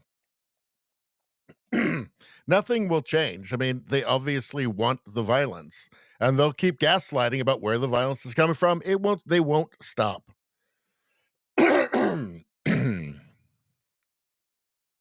All right. August 2020, conservative working class activist named Aaron J. Danielson was assassinated in downtown Portland by Antifa gunman Michael Reinhold. Danielson was falsely called a fascist, like how Charlie Kirk and everyone who supports Trump are. This isn't counted, by the way, in those figures that you hear from the media about right-wing violence is more than left-wing violence. They don't even count this. Just a open and shut case. They're just lying. They're just lying. You can confirm it yourself. Go to the sources yourself. It's not actually hard to disentangle it. So here we go. Morrissey now cancels concert after death threats. The crazies are out. No one is safe. This is the world the left built. Yes, if liberalism is dead, it was not killed by a conservative. It was killed by the left. And they did it, and they were thrilled while they were doing it. Morrissey official. In recent days, there has been a credible threat on Morrissey's life. Out of an abundance of caution for the safety of both the artist and audience, tonight's engagement at Foxwoods has been canceled. We appreciate your understanding. So right now we know that half the left, at least sometimes, thinks that political violence, essentially just killing people that you don't agree with, is okay. It's half of the left now. Like, I'm not saying half of the far left. I'm saying half of the left is far left at this point. So are we coming to a point where anybody that the left doesn't like, just simply they can't do concerts anymore? Politicians can't do rallies anymore? What is it? What is this coming to? What is it coming to? This isn't because of the right. It's because of the left and the insane rhetoric that has been pushed by the mainstream media in every Western country for, well, I would say since Trump first emerged as a political figure, but it's actually before then too. So now even Morrissey can't go and do a concert because of leftist lunatics. The new normal from Alex Faulkner here. The new normal. Naturally, the death threat to Morrissey came from a radical leftist with pronouns in his bio. Guy who... He, him. New York Post. Credible Morrissey assassination threat prompts rocker to cancel Boston, Connecticut shows.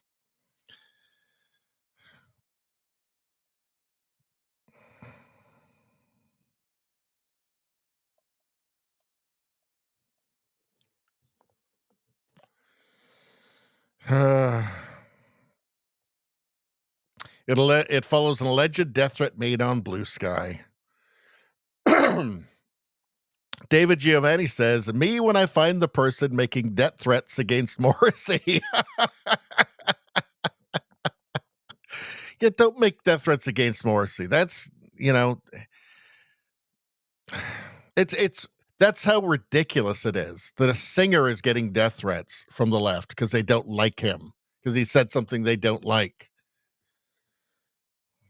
A second Morrissey gig has been axed after a death threat that the singer describes as credible.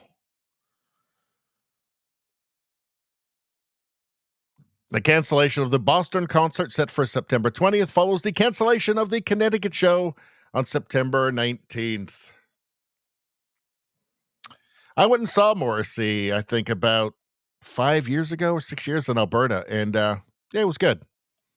He was older, but he was still in fine form.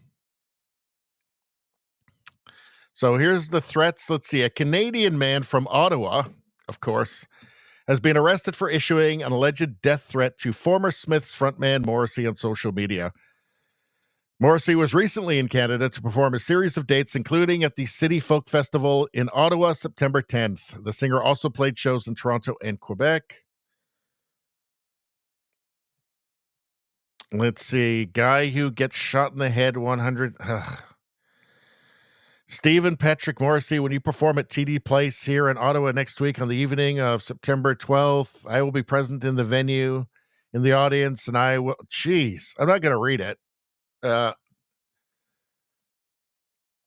unfortunate thing is that you have to take it seriously now, right? I mean, we saw the reaction, not just from weirdos living in their parents' basements.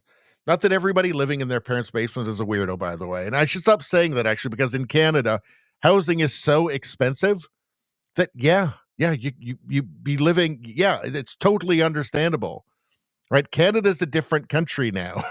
It's a different country from when I was a kid. So I'm going to stop saying that, because actually, I totally get it. I completely get why people would stay at home now in this environment with Canada as it is now. So, yeah, but we saw the reaction, and it's not from, just fringe losers. It's from doctors, lawyers, professors. It's when that's happening, it's widespread. And we've seen the polling, right? It's half of them. Half of them agree with this stuff. Morrissey receives a horrendous death threat. Twitter and Blue Sky, how can we make this Morrissey's fault? Well, the way they would make it Morrissey's fault is by saying we don't agree with everything that he said, so therefore he deserves it.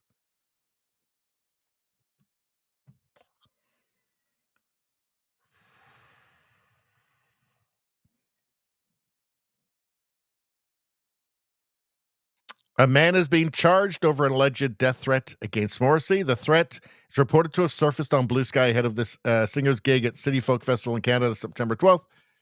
So somebody's been arrested. In any case, the point being that you see what this is doing to the culture, right? Where you've got, like, Morrissey is like, he has to take it seriously. Of course he does. Of course he has to take these threats seriously. We know what the left is now. We know what a big portion of the left is now. Yeah, you'd be crazy not to take it seriously. All right, let's get back to the chat for a minute. Oh, I'm going to also, for anybody watching on YouTube, new channel, Radio Baloney News. The channel you're watching right now is this one with 13,000 subscribers. This one up here is the new channel. You're going to have to go subscribe to that one if you want to get U.S. news, world news, meme reviews, all that kind of stuff. Crazy stuff, crazy woke stuff. That's all going to be on the new channel, Radio Baloney News. You can, if you go to my homepage, you'll see the icon there. You can just subscribe. And then you're subscribed. And then you will get all of that content, which will not be on the main channel anymore. This channel, and what you're watching right now, will be live streams and Canada news. All the rest of it, which is actually more, will be going on here. So, the algorithm ain't going to help me. So I'm going to rely on you guys. So thank you very much. Also, everybody just generally subscribe and send me your money and become members of the channel and like the stream and do all of that and tell your friends and neighbors. If there was a way you could send me gold, I would love that. That's the only thing missing. Gold, precious gold, gold ore, gold ingots, all gold. But there's no way I can get gold from you guys. So I don't know. I'll keep doing it. I'll keep doing this. But, I just wish I could get some gold.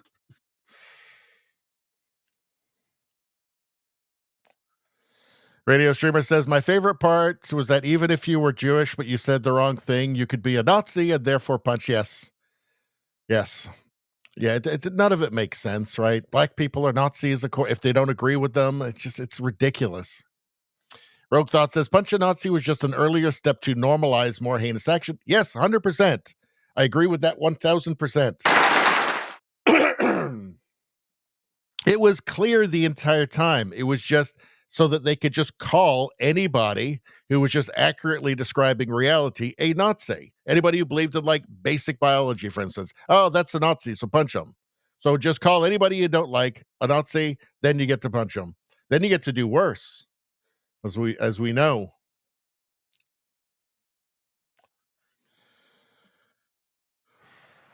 Izzy says, talking about the Antifa harassing that screaming Nazi at that old couple, the old lady with the walker. Obviously, they're the good guys. That walker was clearly from the Nazis. Yeah, that was probably a vintage Nazi walker, I think. Radio Streamer says, you don't get to injure people for wrong think hate speech. Yeah, unfortunately, we found out half the left doesn't agree with that. Let's see.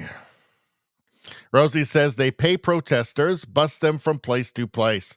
Yeah, that's actually, I believe, been completely proven. They've video of protesters showing up on buses and being let out. Well, they all have like even they have the matching like shields made, and they have, the protesters all have like the professionally made placards that are handed out to them. You've got people handing out gas masks and stuff from the backs of trucks. Obviously it's organized. Obviously somebody's paying for it. Obviously there's a lot of astroturfing going on.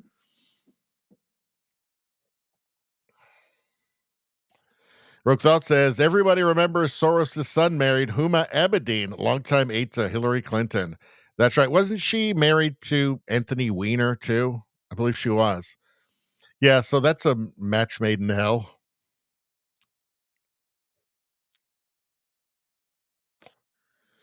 All right.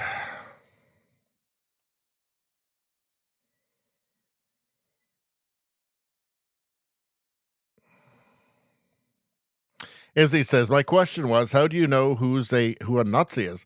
Well, for one thing, they're a socialist, national socialist. So that's the first clue. All right, I'm going to skip down here, and Izzy says, did you try fighting a polar bear for an adrenal gland? It's tough to get it out. It's tough. But once you get it out, it's worth it. Once you start chewing on that polar bear adrenal gland, let me tell you.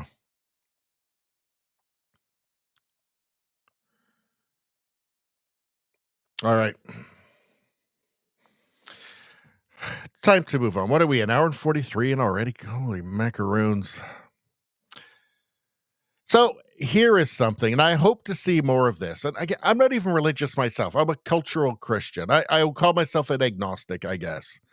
Right? But I hope to see more of this. I think that we lost something very precious and stabilizing and important to Western civilization with the decline of religiosity, of Christian religiosity in the West. I don't think there's any argument against that at this point. Clearly, that vacuum has been filled with hateful, insane Marxist ideology.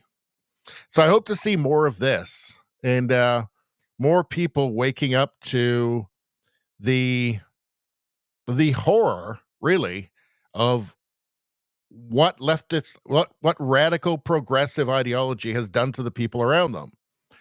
Because you may not even realize it until there's something like what happened to Charlie Kirk and you hear what they think about it. I don't know if anybody else is feeling it, but you know what? I might have to save this because I can't play the music. We're going to save this for Sunday. I can't play the music, and I can't play it without the music. So we'll save that for Monday for the premium stream. American AF. Wow, I never knew some of this stuff about MLK Jr. So they're saying it's Charlie Kirk is like the modern, MLK assassination. And this guy is saying, well, there's some differences between the two of them. He likes Charlie Kirk better than MLK. I will say this before we start.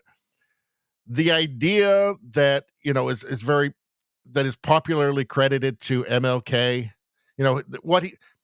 his idea that it's not like it was, judge somebody by the contents of their character, not by the color of their skin. That was a very powerful comment from him, and it's absolutely crucial to a society, to a multicultural society, being able to function and to persist, because otherwise you're just going to have a bunch of identitarian infighting, and the whole thing eventually will collapse just in, tribal resentment. Or at the very least, you're going to have a very low trust, bad society, right? So it really is the kind of that idea of, you judge somebody by the content of their character, not the color of their skin. That is the glue that can hold a multicultural society together. So that's real equality, not equity, equality. It's real law and order, right? Like everybody gets treated the same. That's what can hold a society together. Equity just splits it apart into a billion different competing groups. But let's hear what he has to say. To put King and Kirk on the same footing is an erroneous thing to do. While Kirk actually lived out the values that he talked about publicly, Dr. King did not. We know that Dr. King was involved in orgies, he liked to sleep with prostitutes, and that according to his best friend, Ralph Abernathy, he even beat up a few women. While Charlie Kirk believed in the fundamental tenets of the Christian faith and the virgin birth, that Jesus resurrected from the dead, and the literal existence of heaven and hell, Dr. King didn't believe in any of those things according to his very own writings. We also know that there was a philosophical difference between the two men when it comes to Marxism. Now, while it is true that both men denounced Marxism in public, Unlike King, Charlie never advocated for redistribution of wealth, for social justice. These are things that King did advocate for. And so it's safe to say that when Kirk denounced Marxism, he was being honest and truthful, whereas when King denounced Marxism, he was being a deceptive liar. Finally, when King was assassinated in 1968, there were a flurry of riots that took place across the country, whereas it's now been a few days since Kirk's assassination, and we haven't seen any riots at all. This is a testament to the truth and conviction behind the words that Charlie Kirk spoke compared to the sophistry behind the words that Martin Luther King spoke. I would add that although Charlie Kirk and Dr. King were both heavily involved in the political realm, their approach to politics was also strikingly different. Charlie Kirk advocated for people to get right with Christ, for men to step up and be men, for women to be virtuous women of honor. He believed that the government has run amok and we must begin to roll back a lot of that overgrowth in order that we might get back to the true edicts of the Constitution. Whereas King believed that we should expand the role of government, that the government should have a foothold when it comes to things like housing, jobs, and wealth redistribution. The so-called ministers who have taken up. Yeah, I mean, we get the point. A very flawed man. very Martin Luther King Jr. was a very flawed man. But that said, I think that where Western civilization really started going off the rails is when the left expunged the idea, the very powerful idea of everybody's equal. Not that everybody's the same, but everybody's equal, that you judge somebody by the content of their character, not by, immutable characteristics. When the left expunged that, as they really, rooted out just any actual liberalism on the left, that's where Western civilization really went off the rails. Now, that's when that kind of Star Trek The Next Generation future died. So, I don't need people to be I don't really like the purity test. Like, I'm willing to forgive somebody's somebody who had a very positive influence in some way, and I think that just that idea of content of character was very important. So, I'm willing to forgive, flaws in character. None of what he's saying is wrong. It's all correct, right?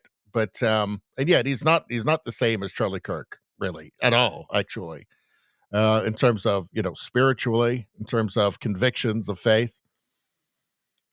But just, I guess, as a side point, it's when they decided to really root out, his main idea, his main kind of thesis of genuine equality.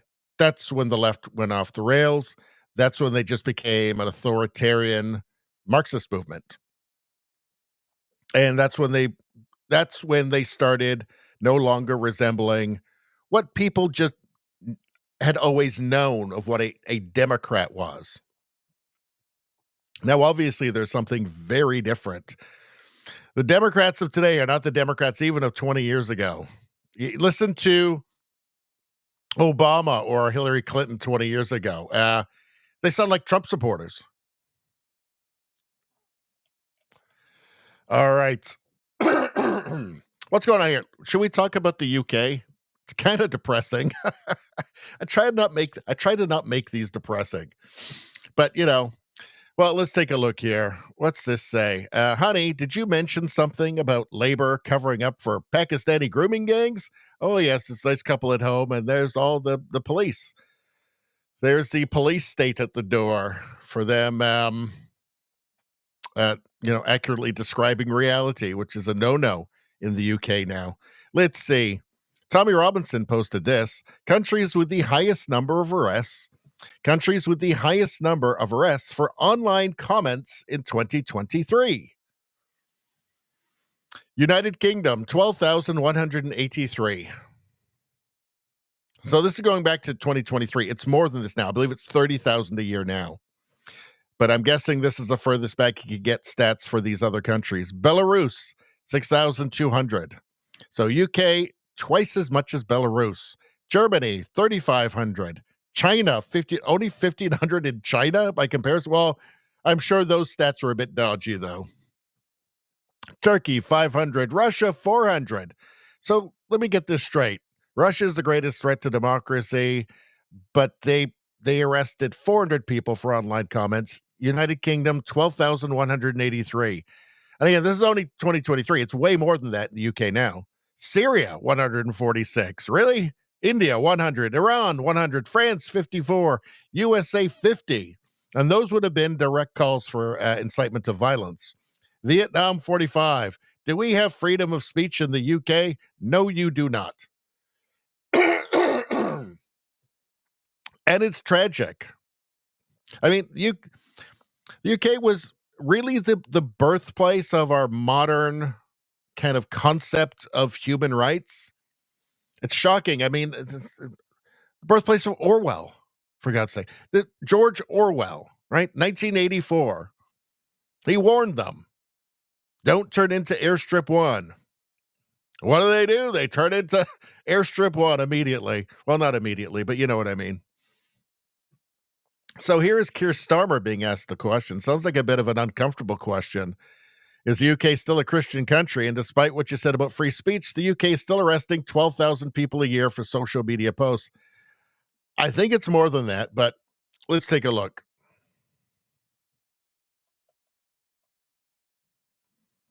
Having been in DC for a few weeks, it's really interesting to see how you run the country as a proud Christian leader. And it really begs the question to the Prime Minister, if you don't mind, are we still a Christian country? But also... when you say we, are you talking here or? Here. The UK. I'm still British. I might live in America. I'm still British. But also... I can't give you that answer. That's for the Prime Minister. But also... despite what we talked about in Scotland a few weeks ago, we still have 12,000 people a year here being arrested for social media posts, for free speech violations. Does that not remain an important area that there is still a lot of disagreement on? I'd like to have you answer that. Yeah, look, I mean, in terms of, I was christened, so that is, my church has been all my life. And we are, that is wired into our informal constitution. Of course, we celebrate many other faiths as well, and I'm really proud that we're able to do so as a country. And on free speech, that has long lived in this country, free speech. It's one of the founding values of the United Kingdom, and we protect it jealously and fiercely, and always will, and we will bear down on any limits on free speech. I draw a limit between free speech and the speech of those that want to peddle paedophilia and suicide social media to children. And therefore, I'm all... Okay, but is that the 12,000 people, though? Because it doesn't seem like it. It seems like it's people just talking about, like, immigration, that sort of thing, offending people. We'll get to that. For free speech. I'm also for protecting children from things that will harm them, paedophiles, those that peddle suicide, which has had a terrible consequence for individual, particularly teenagers. And so that's the balance we strike. But we have had freedom of speech in this country for a very long time, and we will always protect it. Thank you. Thank you very much, Brian. Please. 12,000 of those, huh? I guess they only got 400 in what Turkey was it? Let's see. Hold on a second. Hold on. Let's go down a bit. I think this has got quite a lot in this tab, and I think we've got some stuff that's going to challenge what he was talking about there. Hold on. What do we got here? That's not it. Hold on. You guys got to give me a break here.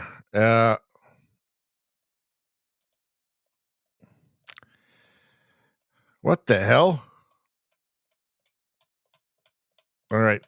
Well, I don't know. I'm not organized. Let's see. For some reason, it skipped all the way down to the end to like all of the oldest stuff. Here we go. Couple were detained in front of their daughter and kept in a cell for 8 hours over their messages on the app as well as emails sent to the school. So what was that about? Police arrest parents who complained in school WhatsApp group. Parents in Hertfordshire have been arrested and locked in a cell for criticizing the policies of their daughter's school in emails and a WhatsApp group. Well, that doesn't sound like what Keir Starmer was talking about. Telegraph, elite police squad to monitor anti-migrant posts on social media. Concerns for free speech mount as Home Office creates teams to flag signs of potential unrest. So people just accurately describing reality. What is Michael Schellenberg here? It's official. The UK is now officially a police state, and it has become precisely what Orwell warned about. Criticize mass migration, and you can expect the police to come to your home. Why didn't Keir Starmer mention this when he was talking about free speech? Let's see. Two-tier policing in Britain. Pro-Palestine supporter climbs a war monument equals no arrest. Police officers just watch. Mother hangs a Union flag on the Epping Forest District Council building equals arrested. Well, Keir Starmer didn't mention anything about that, as he was talking about how important free speech is to him. Let's see.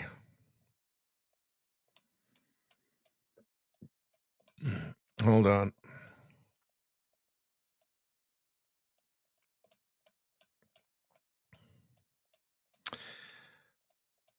I know I've got way more in here somewhere.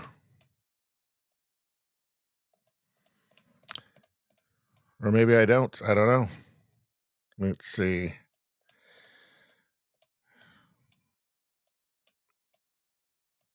All right. Well, I think you get the point. Oh, yeah, here we go. Graham Linehan. I've made 3 videos on this. I should have remembered this. He was arrested for tweets. Graham Linehan, the guy who wrote Father Ted. I arrived back in London to discover the UK is still a police state run by trans activists. Yes, so he had a couple of tweets that were deemed offensive by trans activists, and he got arrested. So, yeah, Keir Starmer didn't mention anything about that. Weird. I seem to forget all of that. Do we have one more in here? I had a bunch. I don't know where they all are now. All right. Anyway, I'm getting tired of that, so let's just move on. Anyway, you get the point, right? You get the point. Airstrip 1. Do I want to deal with this one? No, we'll save that for Sunday. In fact, let's just get on some other stuff. We need to do some lighter stuff for a minute. Let's just go through some of this. So what do we got here? This is just a guy talking to cows. He's explaining why he doesn't have water for the cows. Let's do some palate cleanser stuff. Okay, so I have good news and I have bad news. The bad news is I will not be able to get the well going to give you water. It's not an electrical problem. It's an issue with the motor, okay? The good news is Michael's coming and he'll bring you water, okay? So you're not gonna die. You'll just be thirsty for a while longer, okay? I'm sorry. Thank you for your continued support, all right? Have a great day. Okay. I mean, it looks like they're listening. It looks like they're listening there. I don't know. I get a kick out of that for some reason. I don't know why. I just like it. But let's get something else, a different show. How about this one? This is a good one. I like theme park shows. All right. Let's see. It's not a theme park. I don't know. Exhibition. Whatever. You know what I'm talking about. My brain's not working. Let's see. Rogue Thought says elite police, polished label meaning Stasi. Exactly. It's just like it's East Germany now. It's unbelievable. Rogue Thought says 100,000 plus victims of grooming gangs in your country. You're absolutely disgusting human. Yes, and he covered up for it as well before he was prime minister.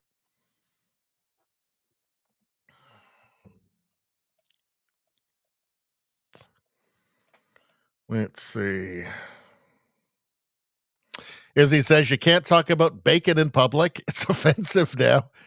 Probably you get arrested. Well, a guy got arrested for saying I love bacon. Straight to jail. Straight to jail for him. Right to jail, right away. That's the UK now. Heil Starmer. Yep. I mean, he's got a name that works perfectly to put Heil in front of it, doesn't he? Heil Starmer.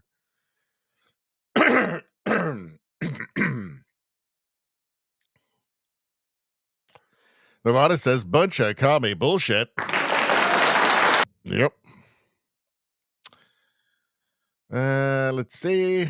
Rogue Thought says, I watched Tommy back around 2015. Then they persecuted him till this day. They have not stopped, and he hasn't broken. I mean, he's a hero. Tommy Robinson is a hero for the British people.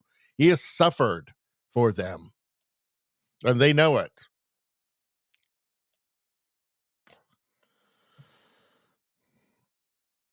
Rogue Thought says, boobs are amazing. My campaign slogan if I ever ran for office. I encourage you to do so. 100%.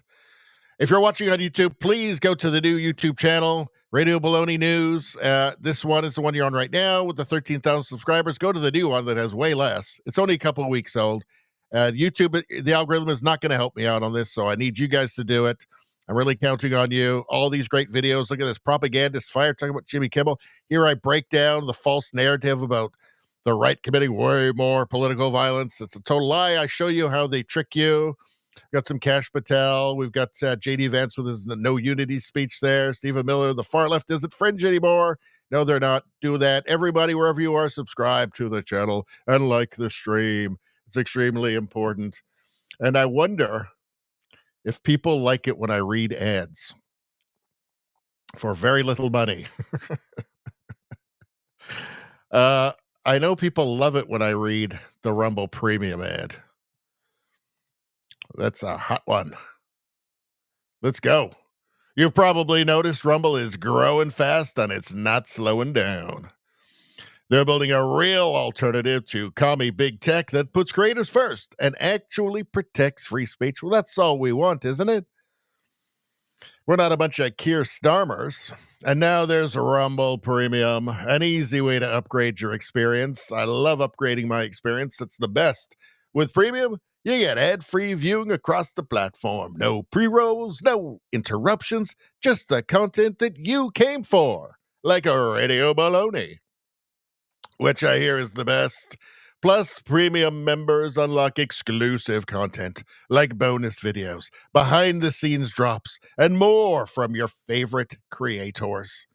Favorite creators, become a Premium member and get all of that Premium content from Radio Baloney. Do it now. Right now, Rumble is offering $10 off an annual subscription. Just go to rumble.com. That's rumble.com/premium. Rumble.com/premium. Use the promo code. Don't forget this promo code studio at checkout. So what does it all mean? Well, that's rumble.com/premium promo code studio. No ads, no communism, more freedom and content you actually care about. That's the deal, folks, and it's a hell of a deal.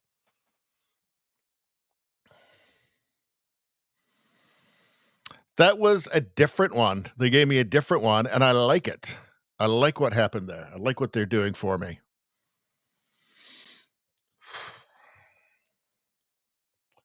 As he says, ooh, Rumble ad, only thing better would be a 1775 coffee ad. Well, if there's one in there, we'll still do it. There's still one more I can do. Trudeau Survivor. How you doing, Trudeau Survivor? I was hoping the guy ended his cow speech the way Trump ends his posts. Thank you for your attention to this very important matter. You should have done that. It's perfect. Izzy says, I'll give it an 11 out of 10. Not quite as good as a offer ad. Still, 11 out of 10, that's almost the most you can get out of 10. Radio Streamer says 9.7 out of 10, acceptable levels of commie hate. Keep him honest, chat. You guys do. You guys do all the time. All right, now what's happening? Well, I guess we're moving on to the next one. We're lightening the mood here after all this crazy news. 2 hours and 7 minutes. You know, I made a video. You can probably, I'm sure you can find it on YouTube, probably on Rumble too. This crazy cat lady, like literal cat lady, right? Not just that she has cats, but she thinks she's a cat. I made a video about this. I bet you it was a couple of years ago. Roddy equals American says, I do not know if I need to laugh or cry. I choose laughing really hard. Let's take a peek. I'm Dasha. I'm a furry. And this is at Terrence K. Williams right here, wearing his Make America Great Again hat, which I approve of. And I'm going to be teaching you guys some ways that my friends and I meow to one another to communicate when words just seem a little too difficult. So here we go. Okay, so first off, we have the normal meow that we just use mostly to get each other's attention. So she uses cat noises when words are too difficult. Sounds like an excuse to just act like a weird cat person. Meow. Okay, then we have the dissatisfied meow. Then the angry meow, but we only use this one on rare occasions because overall we're a very happy kitten family.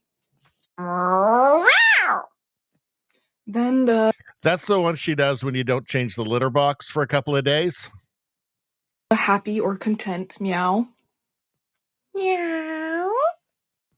Okay, then one of the most important ones for our kitten family is the I want to go potty meow. It took me a really long time to master this meow because it needs to be really specific in order for my kittens to understand. Meow, meow, meow. Okay, this is the most... So that's what she says when she wants to take a dump. They must have actually a really big, they must have like a human-sized litter box, like a person size. I don't know, mate, do they both go in the litter box at the same time? Her roommates, do they all go in there at once? I don't know. All I know is that this all sounds ridiculous and stupid. Most important meow for me, and it's the I need help wiping meow. Okay, and last, but I have never uttered the words, I need help wiping.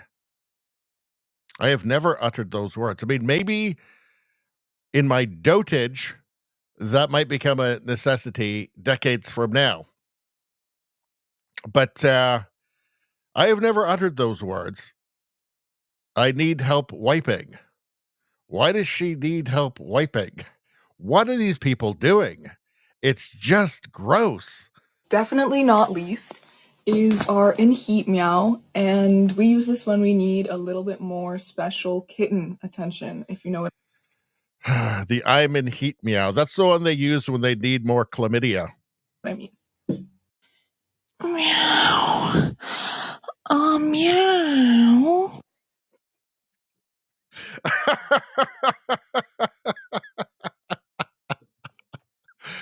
That's hot.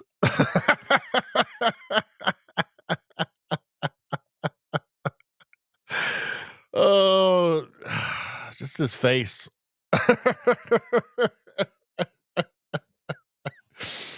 Good Lord. Good Lord. Yeah. All right. There's a cat person for you. You know, when I was her age, there was all the like Robert Smith from The Cure, the singer from The Cure impersonators with the crazy hair and stuff. And used to go out to the clubs and they'd congregate in the middle of the dance floor and I'll just be spinning together, you know, and they just kind of be Robert Smith for, you know, a couple of years, you know, in your teenage years or something. I guess maybe a little bit. I don't know how old she is, but I remember, I don't know, being like 19 and going out and there was like all the Robert Smiths. We just called them the Robert Smiths. And they'd all congregate in the middle of the dance floor and just spin every time a Smith song or a Cure song came on, every time that a Cure song came on. And then they would grow up and they'd stop being Robert Smith. So instead of being Robert Smith, they do this now and they pretend to be cats or falcons or something like that. And do they grow out of it? Are they going to grow out of it? I don't know, because now people are telling them that that's legitimate, that's real. Oh, you're definitely a cat. Definitely a cat. You go to the doctor. Doctor, am I a cat? Oh, definitely a cat. Am I like a human cat or a cat human? I don't know. Just cat. If I don't tell you that you're a cat, I'll lose my medical license. So you're a cat. All right. In the meantime, though, something wonderful has happened in the universe. Something beautiful. Maybe the most beautiful thing that can happen, actually. Rogue Thought has done a $5 rant.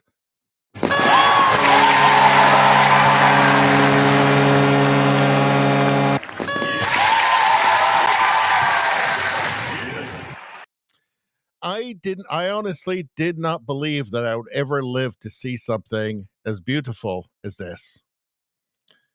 Hold on, let's pin this up. There we go. I did not ever believe, I didn't dare believe I would ever live to see a moment this beautiful when I get a $5 rant from Rogue Thought, but I have, and it is a wonderful thing. Nature's greatest miracle. Congratulations, Rogue Thought. Best person ever.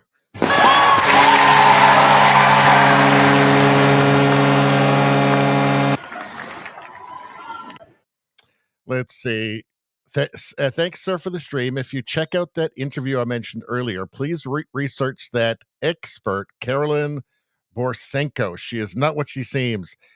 Now, I remember when she first came onto the scene, and she was, I think, a knitting person. She'd been kicked out. The woke had kicked her out of a knitting group, online knitting group or something, for not being woke enough, I believe. And then she became a little bit of a personality and gained a following. But then it's a bizarre story, a kind of a bizarre story, which I'm not going to go into details because I don't know. I'm just it's not something I've looked into deeply. I've just seen some things, and it looks, from what the claims are, it looks like kind of a bizarre, weird story around here, which again, I just saying what I've heard, right? So I'm not making any claims here. But yeah, from what I'm hearing, is she is not what she seems. But again, I don't know. I'm not going to make any fact claims here about that person. But sure, we can look into that. Maybe on the premium stream on Monday. For sure. We can't do it tonight. We got too much on the plate tonight, but we can look into that at some. Yeah, I think probably the premium stream would be the best time to do that. Izzy says, "Oh my, I think that is peak crazy." The cat lady, yeah. Radio streamer says, that was revolting." Well, just the cat litter smell would be so. Like I can smell the cat litter from here, right? It's gross. Nevada says, "Wacko." Why can't they just be Robert Smith clones for a couple of years and then get on with their lives? How everybody used to do it.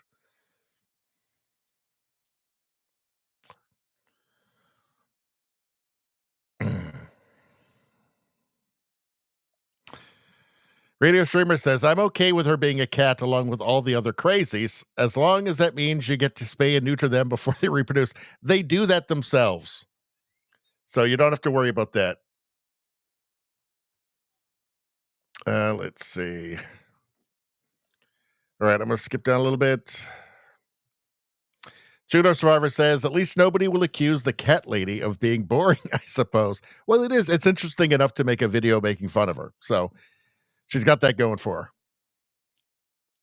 Rogue Thought says she hasn't left or right. She's deeply disturbed. Well, you know what the politics are because it's connected. So like all of the gender stuff, and this is a part of that, right? Because they're told that it really is just an infinite series of abstractions. So cat lady is connected to trans, is connected to everything else, to non-binary, and these are all ways of inculcating Marxism into all of them. Marxism is a thread through all of it. And so what they're, okay, so there is a non-zero chance this person's completely non-political, has no idea what's going on, anything about Palestine, any of that stuff, but it's unlikely. It just comes with it, like it's a part of the package.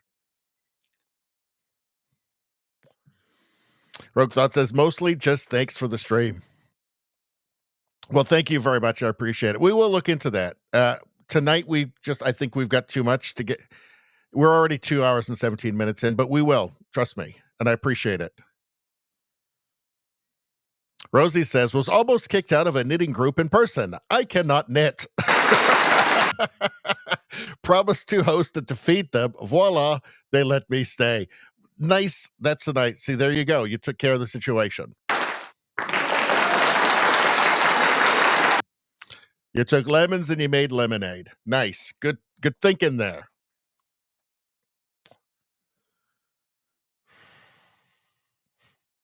Izzy says, I'd join a knitting club if you were feeding me. Yep, pretty much. Yeah, people will do stuff for food, for sure. Let's see. Rookthought says, I was talking about that expert. Let me go back. Rookthought. Hold on. Let me go back. Let me see. Maybe I can do it on this side. Hold on. Maybe that's faster. The expert, Carolyn Borsenko. Yeah. Yeah. So what I've heard is I've heard bad things is what I've heard. So let's see.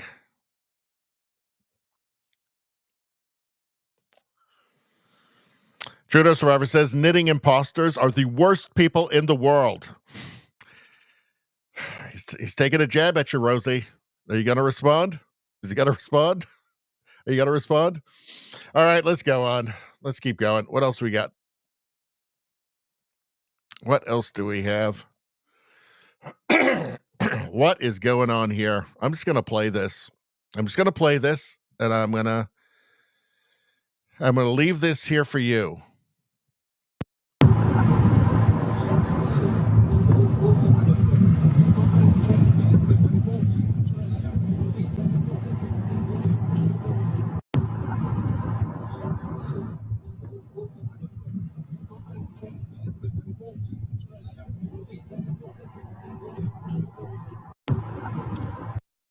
For your consideration.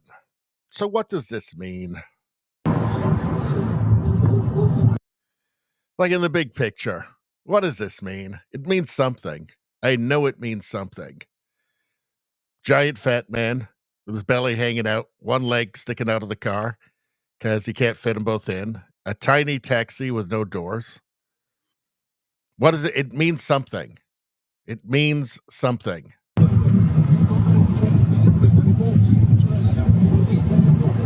He's nonplussed. He's just like, this is normal. This is normal. This is something people see every single day. Man who's so fat he's almost as big as the small car, with his belly hanging out because it doesn't fit in his t-shirt, with it one leg stuck out of the car on the highway.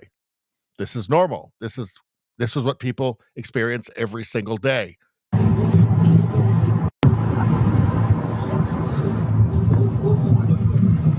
Is the universe trying to tell us something? Is the universe trying to tell us we've gone astray? Or is it totally meaningless? Does the universe not care? Is the universe totally indifferent to incredibly fat man whose t-shirt doesn't even fit over the fat, with his legs sticking out of the tiny car with no doors, which is a taxi, which is another question, is how does anybody else fit in there? I don't think there's anybody else in there. I don't think they could fit in there. Is the universe totally indifferent to this? Does the universe notice? Will the universe punish the planet Earth because this exists, because this is happening right now? Or is it a good thing? Is it a good thing? Is this a sign of protest for progress? Is this a sign of progress for humanity, where even this man can have a tiny car with no doors and be a taxi driver, but nobody else can fit in the taxi, and he can drive down the highway with one leg hanging out because it doesn't fit in the tiny taxi? Is this a sign of progress? Or even this man can be a taxi driver, even though let's be honest, it's not going to work out. Well, no, it means something, doesn't it? It means something. Just what? I'm not sure. Did I miss Rosie's review of that last ad read? I think I have to go back. Let's see. Where are we? Oh, here we go. Okay. Rosie says, Rumble Premium. Premium job on reading ad. Growls, commie hate, dead air. Was there dead air? Excellent job. 11 out of 10. Almost the most you can get out of 10. Beautiful. Nevada said 9.8 out of 10, which is a wonderful score. A little more commie hate. I'll try next time. I got a little in there. All right. Little bit more chat. What else do we got? Nevada says, look at this guy. Look at this guy. Look at this guy. Holy Jesus. What is that? What the fuck is that? That's a really fat guy in a tiny car.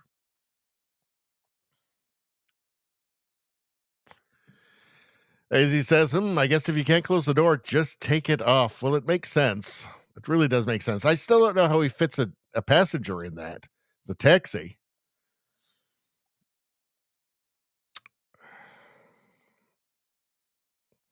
Streamer says it means pop tires. Pop tires.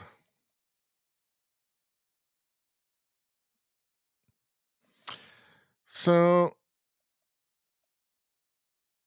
what was this in response to? Rosie says, to Trudeau Survivor. What did Trudeau? Well, there's an intrigue in the chat here. I have to find out.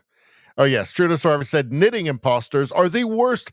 Knitting imposters are the worst people in the world.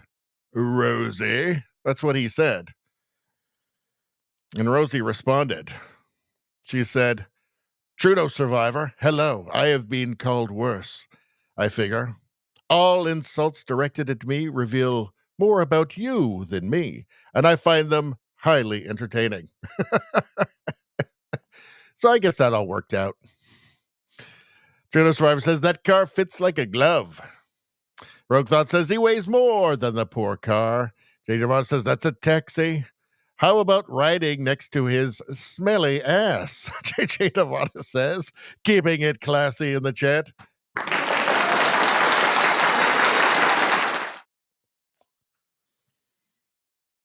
Let's see.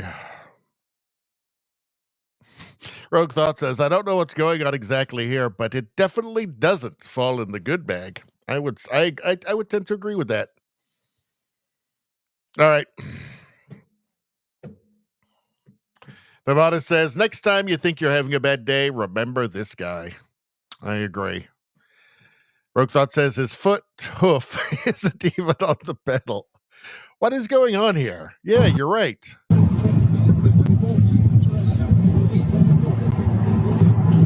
I don't know. There's just too much. I don't think the universe wants us looking at that. Let's check out one more of these, and we'll get back to the news again. Are you having regular bowel movements? Yep. I take a shit every morning around 5 a.m. Well, that's good. Well, not really. I don't wake up until 7. Not really. I don't wake up until around 7. I guess that happens. Look at that cat. Rainy day. I think Rosie sent this one. Just a cat looking outside. Wish he could go outside, but it's rainy. So there you go. You guys send them. I just show them. I mean, that's it. All right. So where were we? What were we going to do? All right. So Andrew Scheidel says this is a top tweet. To explain to those outside of Canada, Ananda Sangari is Carney's new Minister of Public Safety. So what's he referring to here? So Gary Ananda Sangari is the Liberal Minister of Public Safety. He says, it's the first day back in Parliament, and I'm looking forward to another season of getting big things done to keep Canadians safe. Big words. I think we've already established on this channel that Gary Ananda Sangari, and I'm sure you could surmise this just by looking at this picture, is a bona fide halfwit. So, big things done. It doesn't specify whether they're good things. just big things. Tracy Wilson said, "Go get him, Tiger." What is she referring to there? Go get him, Tiger. Go get him, Tiger. Look at this tiger here. She's referring to the Tamil tigers who he's connected to. So the Minister of Public Safety in Canada, appointed by Mark Carney, he's responsible for all the terrorism files, right? He can't do all the terrorism files, so he has to recuse himself for one particular terrorism file to do with the Tamil tigers because he's connected to them. This is the public safety minister. This is the guy appointed by hyper-competent Mark Carney. Apparently, that's what the CBC told me. That's what the CBC teleprompters told me. Public safety minister defends letters supporting terror group member as routine. So I guess there you have it. Look, he routinely writes letters supporting terror group members. So it's fine. It's just routine. That's how I'm interpreting that. Let's see. Public Safety Minister Gary Ananda Sangari said Monday he was only doing his duty as an MP when he wrote letters supporting an alleged terrorist group member's immigration application.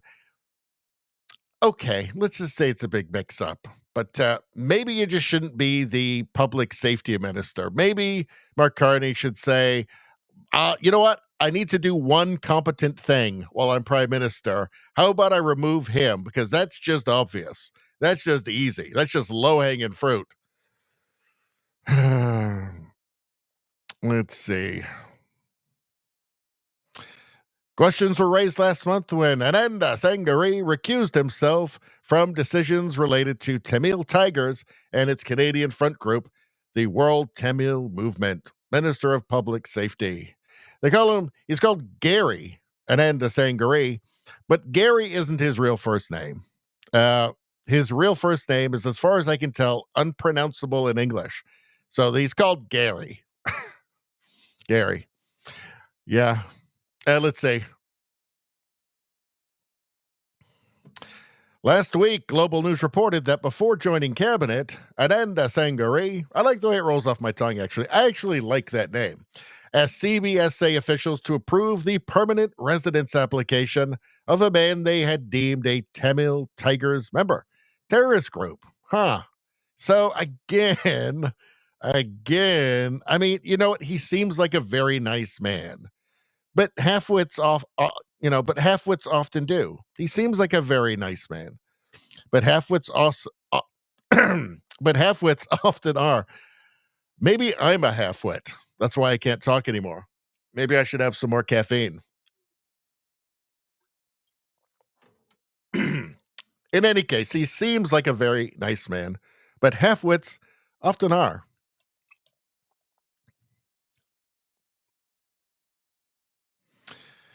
The Tamil Tigers, or Liberation Tigers of Tamil Eelam, fought a lengthy failed independence war in Sri Lanka and have been on Canada's list of designated terrorist entities since 2006.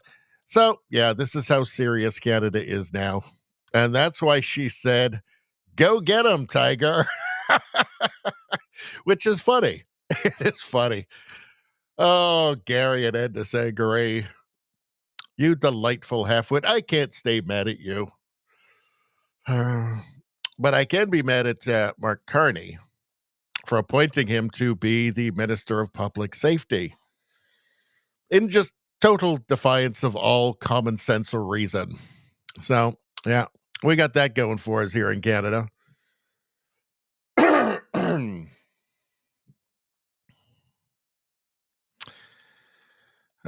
What else do we got? All right, let's move on. We're going through the tabs. How about memes, people? Do you want memes? If you want memes, you're going to have to first listen to me saying subscribe to the channel, become a channel member, like the stream, get your free good karma. In these troubled times, can you afford to turn your back on good karma? I don't think that you can. I think you'd be crazy. I told you the story about the grave digger. I mean, come on. Also, before we get to the memes, if you're watching on YouTube right now, you have to go to Radio Baloney News. It's the new channel. The one you're watching right now is this one here on the screen. Radio Baloney, 13,000 subscribers. This is for live streams and Canada news. Radio Baloney News is going to be world news, U.S. news, meme reviews are all going there from now on.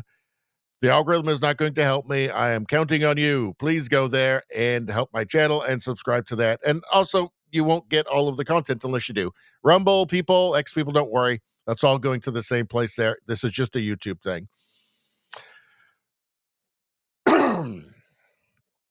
Let us do some memes. Agent 47, let's see.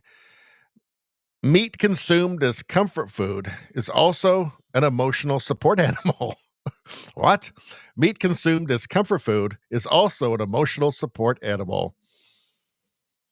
So I have an emotional support cow, or part of an emotional support cow earlier today. And it did support me emotionally. And it was also delicious as well. So that's, I think, a better way to think of it, right? Emotional support chicken wings, a bunch of them. Until we meet again, Skeletor says. Skeletor is wise. I wonder how many reactions my meme got. Your account has been banned for 30 days. That smile on his face, that frustrated smile on his face. It's not going to get any better. It's just not. Let's see. Me walking into the gym for the first time in 3 years while Eye of the Tiger blares through my headphones. That's what happens. That's what happens when you have no discipline like myself. Eye of the Tiger. Let's see. Did you know 1 out of every 3 people are retarded? It's not me. Me neither. Damn it. I knew it was me. I was hoping it wasn't me, but I knew it was me. Darn it. I don't like the way that baby's looking at me. All right, let's move on. Very judgy. We attempted to negotiate, but Galactus, he asked, too high a price. Well, what does he want? He wants trans people to stop shooting everyone. That's a spicy one. That's a spicy tamale or something. Let's see. Liberal scientists can prove climate change is real. They can't tell the difference between boys and girls. See, this is the problem now. When science, or the science, because those are 2 different things actually, but when it becomes ideological, and there are things that they're just clearly lying about, right? Like gender, for instance, like pregnant men. For instance, when they start using words like chest feeding because they've become ideological, you can't just take anything they say without a grain of salt after that, because you know at that point they are ideological. They're ideologues. And truth to them is dependent upon politics. So this is a problem. This isn't a problem that we created. This is a problem that science created, or the science, media, and the scientists that they bring on, the ones that they do a pre-interview for. They make sure that they're pushing the narrative that the media wants to push, or that leftist politicians want to push. They created this problem. They created the mistrust. Wasn't us. We want to be able to trust experts. It's just that word expert, it's clearly not what it used to be. So it's not our fault, it's their fault, and they got to smarten up. What's this? One day I'll find love like this. So let's see. Woman arrested for sending man 159,000 texts in 10 months. 159,000? That's a lot. In 10 months after one date, averaging 530 a day, later found bathing in his home while he was away. So crazy. So clearly crazy. She couldn't even restrain the crazy for this mugshot. Just crazy. Find one day I'll find love like this. Well, I mean, I don't know. If you have to settle, you have to settle. Like, what happens if you just like go out with the guys for a night? How many is that? Like, how many of the 159,000 texts is that? Is it like 50? Could you handle 50? Could you handle 10? I don't know. Now, red flag, definitely. You know what? I'm going to say after one date, 159,000 texts, definitely a red flag. What do we got next? Insanity, thinking it's wrong to lose your job because of what you said, but what you said was Charlie should lose his life for what he said. Mario Murillo. It is insane. It is totally insane. And this is what happens when too many people become radicalized on the left, become radical progressives. Let's make a deal. If you fill out this job application, then I'll tell you. Okay, so what is this? This is Ringling Brothers, Barnum and Bailey. So circus. Here, bitch, fill this out since you want to be a fucking clown. A lot of those these days. Gonna have to print up a bunch of those. About 40 million. Welcome to Fuck Around. Welcome to Fuck Around. Find out. Exit 1 mile ahead. Enjoy your stay. Welcome to Fuck Around. Find out. Exit 1 mile ahead. Don't fuck around there. Let's see. So here's Trump. Oh, that's spicy. That's spicy. I think he's going to go after them hard. And this whole Antifa's just an idea thing. Yeah, ideas don't have merch. Right? Like there are groups. So they actually sell their own merch. Yeah, like clearly, so they say there's no hierarchy. So, but what you have is these kind of atomized groups, right? And they have membership, and not anybody can join. And they choose. These are real groups. As for no leadership, I'm not convinced of that. I absolutely think that there may be somebody guiding these groups. Maybe the person that's funding them all. Are they all funded from different billionaires? Or is it the same billionaire? Right? So, yeah, I'm not sold on this. They keep saying, well, there's no leadership, there's no hierarchy. Really? Are we sure about that? Because they seem to be pretty active. And they seem to be able to get around and go from protest city to protest city. So I'm not convinced that there's no coordinating going on, or there's not some centralized leadership. I think there very well may be. And I think if they do some digging around, especially following the money, I think that they very well may find it. I don't know, but that's what I suspect, and it seems totally plausible.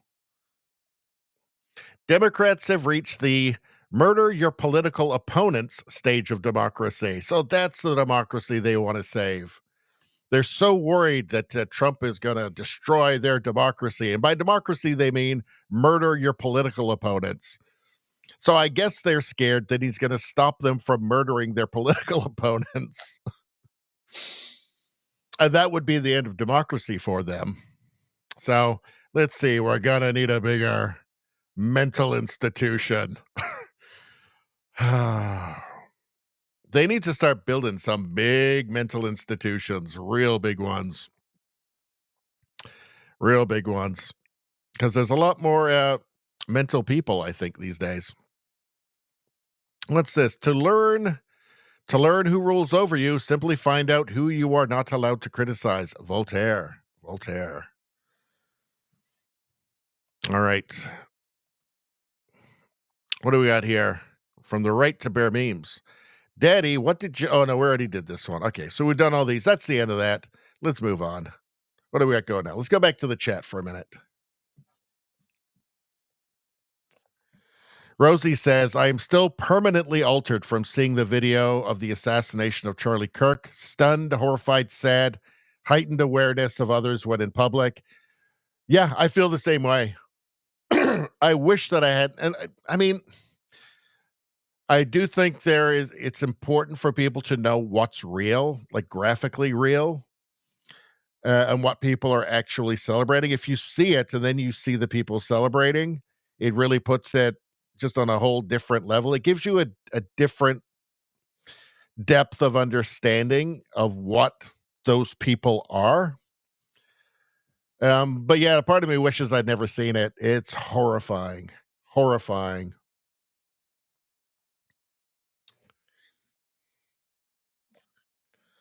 Nevada says, keep your head on a swivel, folks.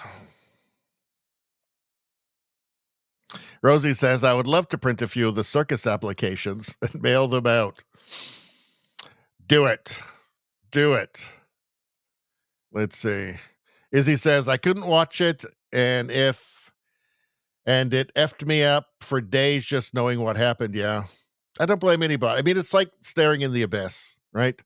It's like gazing into the abyss.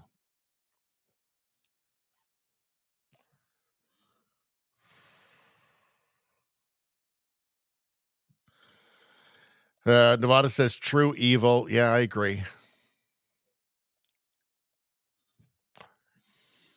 All right, let's get to where were we next? Did memes. What is this? So I want to show you this. Everything so far with the Mark Carney Liberal government in Canada has just been theater. It's all been fake. Look at this. Barbara Ball, MBA.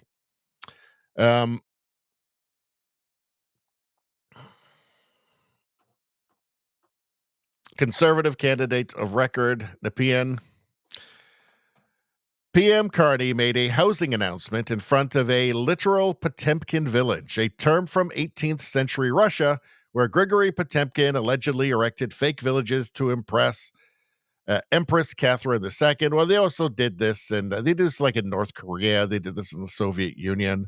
Let's take a look here, because he assures us he's going to build all this housing. We are... many of us are skeptical of this. Let's take a look. Hey, Nepean, I am at the location of Prime Minister Carney's housing announcement a few days ago, and there is nothing here.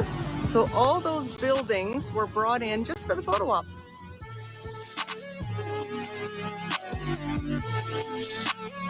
So just fake. Everything is fake. Nothing has changed. Nothing has changed in 10 years. New leader, nothing has changed. It's all fake. Everything's an illusion. Nothing's getting done. The Liberals built fake housing to fool Canadians. Why would they resort to Russian propaganda tactics when Pierre Poilievre has openly invited them to steal our best ideas? Because they don't want those best ideas. Mark Carney. So he announces these major national projects, which are all projects that existed before him, have nothing to do with him, right? It's all just smoke and mirrors. What he wants to do, what he's going to do, and this is also why we're not getting the budget when we're supposed to, which was going to be way too late already, way far delayed already. Now he's pushed it back to November. The reason is because his plan is to extract every penny of Canada's wealth and give it to his buddies to subsidize green boondoggle projects, carbon capture and stuff. That's it, windmills. That's what he hasn't changed his mind. Like, he published his book Values, which was all about GFANs, Global Alliance, Net Zero Alliance, all of that, and the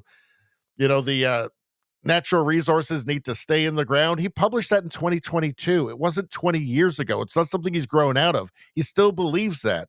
That's still what he's going to do. The rest of this is just smoke and mirrors. This is going to be a disaster for Canada. I am saying that now. I hope it's not. I hope Canada doesn't fall out of first world status, but I really don't think that Mark Carney cares. I think his goals are the same as they've been for at least the last decade and a half, which is net zero, which is green. and funneling money to green companies through subsidies paid for by the Canadian people and by maxing out the national credit card. That's what's going to happen.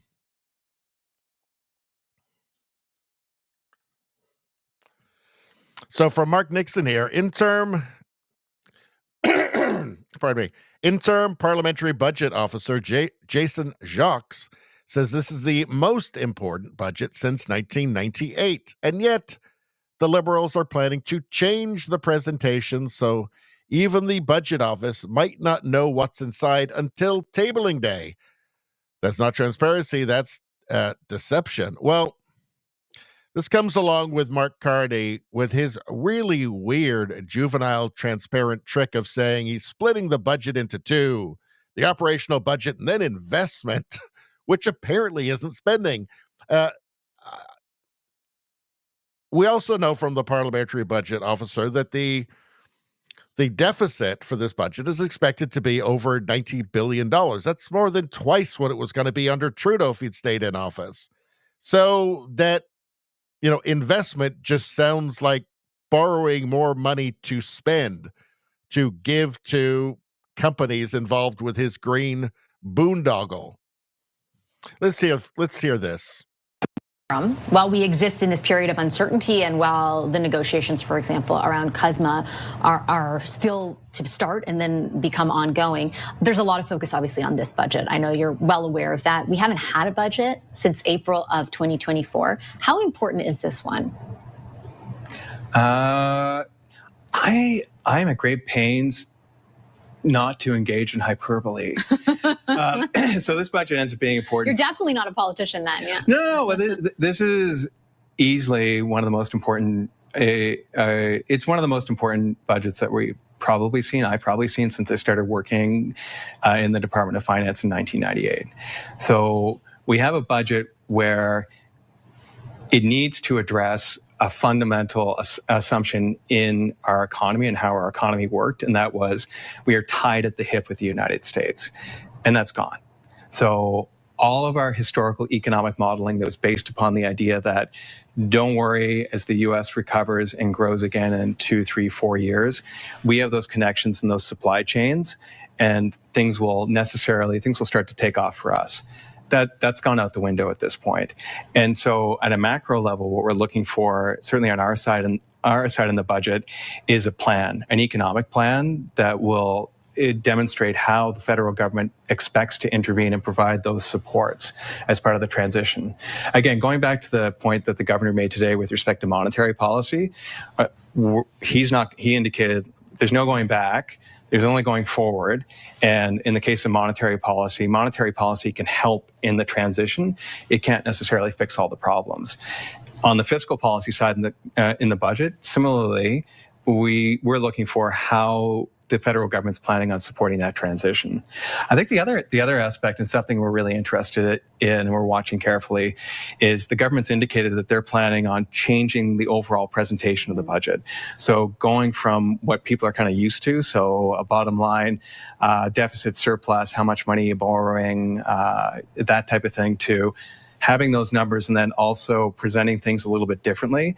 The government hasn't clearly indicated what they have planned at this point, but that's something we're watching carefully. They haven't communicated. Well, he's talking there about Carney splitting the budget into operating budget and then investment, which is just spending. It's a very juvenile trick. It's just an obvious sham to try and trick the Canadian people into not realizing just how much debt he's going to be accruing so that he can subsidize a bunch of green boondoggles that he's connected to in some way. Or just ideologically in favor of, but let's continue. Oh, God damn it. What did I just do? Let's go back. Here we go. Months ago, your predecessor also said, I don't know what the difference will be yet. I don't know how they're going to define it. Yeah, they've consulted with us on some ideas, and at this point, we're still waiting until budget 2025.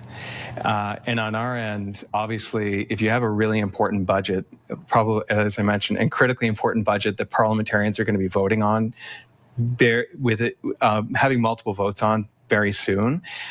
If things are presented differently, if they can't quite understand what's in there, then obviously for us, the Parliamentary Budget Office, the organization that supports parliamentarians of all stripes, regardless of whether they're good with calculators or not, we need to make sure that they're supported in understanding what the government's actually proposing. Do you anticipate you'll know what the difference is prior to the tabling of the budget, or do you think you'll find out with the rest of us? If history is any a leading indicator, probably at the exact same. Yeah, the point of it is deception, is to obscure, right? So that the Canadian people don't realize what's happening to them. That's the entire point of it. All right. What do we got next? Anything else in Canada here? So how about this? Now, the Liberals won because a bunch of NDP voters switched and went and voted for them because they were like, well, we don't want the Conservatives to win, so we'll strategically vote for the Liberals. And every woke thing that we want, the Liberals support anyway, so we might as well just do that. But here we have from CBC Watchers, and I guess the Globe and Mail had an article on this, progressive groups plan protests this week to challenge elements of Carney's agenda. Could this be a sign? And we have seen a couple of polls that say support is leaking back to the NDP, and the Liberals need that because the Conservative support hasn't really slipped very much. There's always a bit of a honeymoon period where some Conservative voters will say, well, I'll give the new guy a chance, and they'll just try and be kind of, I don't know, good-natured about the catastrophe. But the Liberals cannot afford 5%, 6, 7, 8, 9% of those NDP voters going back to the NDP. They can't win in the next election if that happens, because I don't think that the Conservatives will be under 40% in the next election. Anything can happen, but I don't expect. I don't think any Conservative voters really would vote for any. I think there's very, very few Conservative voters who would vote for another party in the next election. I think that support around 41, 42% is pretty solid and definitely could go up. Progressive groups that rallied in massive numbers for Carney during the election plan rallies against Carney's agenda. Regrets abound. Regrets abound.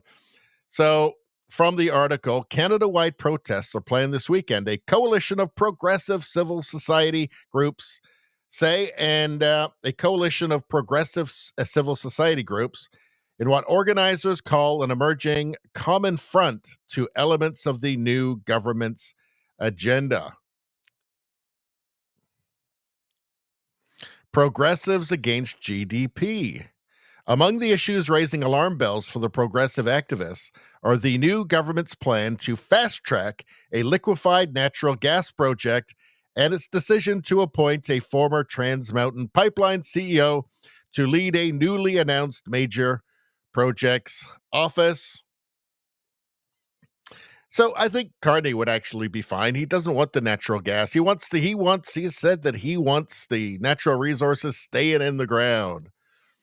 And I think he was anticipating all of this probably when he's talking about major projects like natural gas and stuff. He doesn't really want it to happen. He'll pretend, and they'll say, "Oh, well, we're being these native groups won't agree, and this group."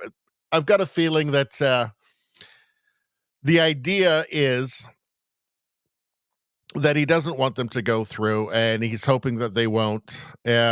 But these progressive groups, he can't afford to lose them. He can't afford to lose progressive voters in the next election, or else he will lose. He can't afford, a renaissance for the NDP. Then it's all over for him. So we will see. We will see. What do we got next? Let's see. CBC Watcher. Hold on.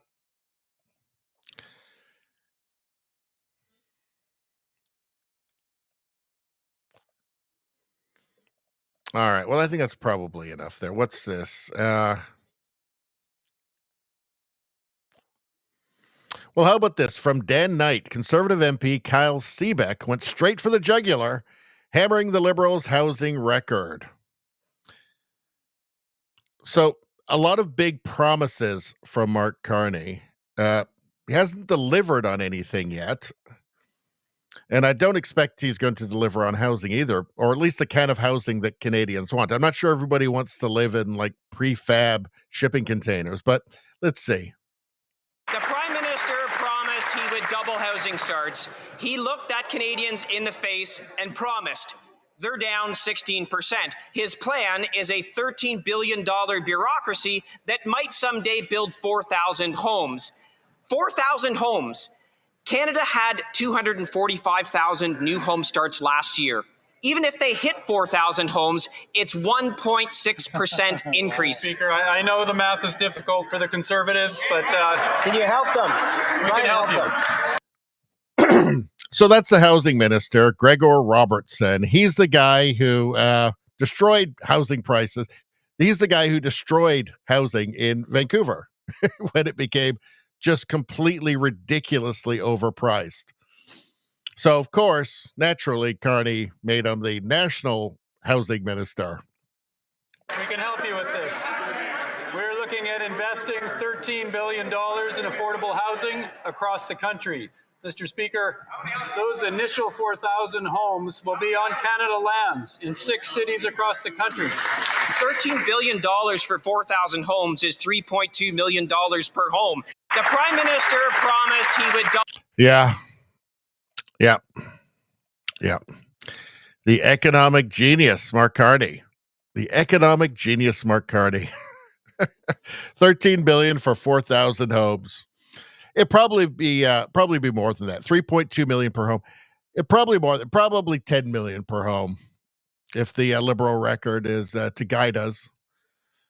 All right, let's move on. We're getting through to the last part of the show. Let's do this. So, CBC Watcher, deals for the UK 2, deals for Canada 0. I think that Mark Carney does not want to resolve the tariff situation with the States, and I fear that he is going to sabotage the USMCA, the free trade deal, Canada, US, Mexico. I fear he's going to sabotage that next year as well as it comes up for a renegotiation. He keeps talking about Europe all the time. Somehow that 7% trade with Europe is going to replace the 80% with the United States. I found it very curious that there were a bunch of polls that were coming out during the campaign and after, asking Canadians if they would like to join the EU, and saying that yes, Canadians would love to join the EU. Canadians totally want to be part of the EU, even though Canada is not in Europe, and Europe is this crumbling edifice. Germany, the largest economy in the EU, is contracting. For some reason, this failing European Union, is going to somehow go from 7% of our trade to 80% of our trade, even though it's an ocean away. An ocean away. It's not right next door like the United States is, with all those convenient roads and like railway tracks and stuff that are really good for trade, for like shipping things back and forth across the borders. I'm very concerned that Mark Carney that his sabotage of the country is going to be even worse than people thought it was going to be, or that people could have imagined. We shall have to see, but I'm very concerned. I mean, here again, the UK, you've got 2 deals already. Nothing for Canada, nothing. Apparently, Carney is talking to Trump by text messages. What? Let's listen to this. An entrepreneurial spirit combined with British ideas and ingenuity. The UK is one of the world's largest economies. Maybe not quite on the scale of the United States, I concede, but my word, we punch above our weight. And we lead the world in expertise on quantum, on AI, life sciences, financial services, and more. We have the only trillion-dollar tech sector in the West, outside of the US, again, I caveat. We have the best investment the best universities, the most Nobel Prizes, and we have Demis here, outside the US. That's what we bring to the table, and we are proud of it. That's why we both benefit from this incredible relationship. Look at the economic prosperity deal that we struck back in May. It was the first trade deal that the president made. And yes, it was the best deal as well. We have the lowest tariffs in the world in vital sectors, and that is some achievement.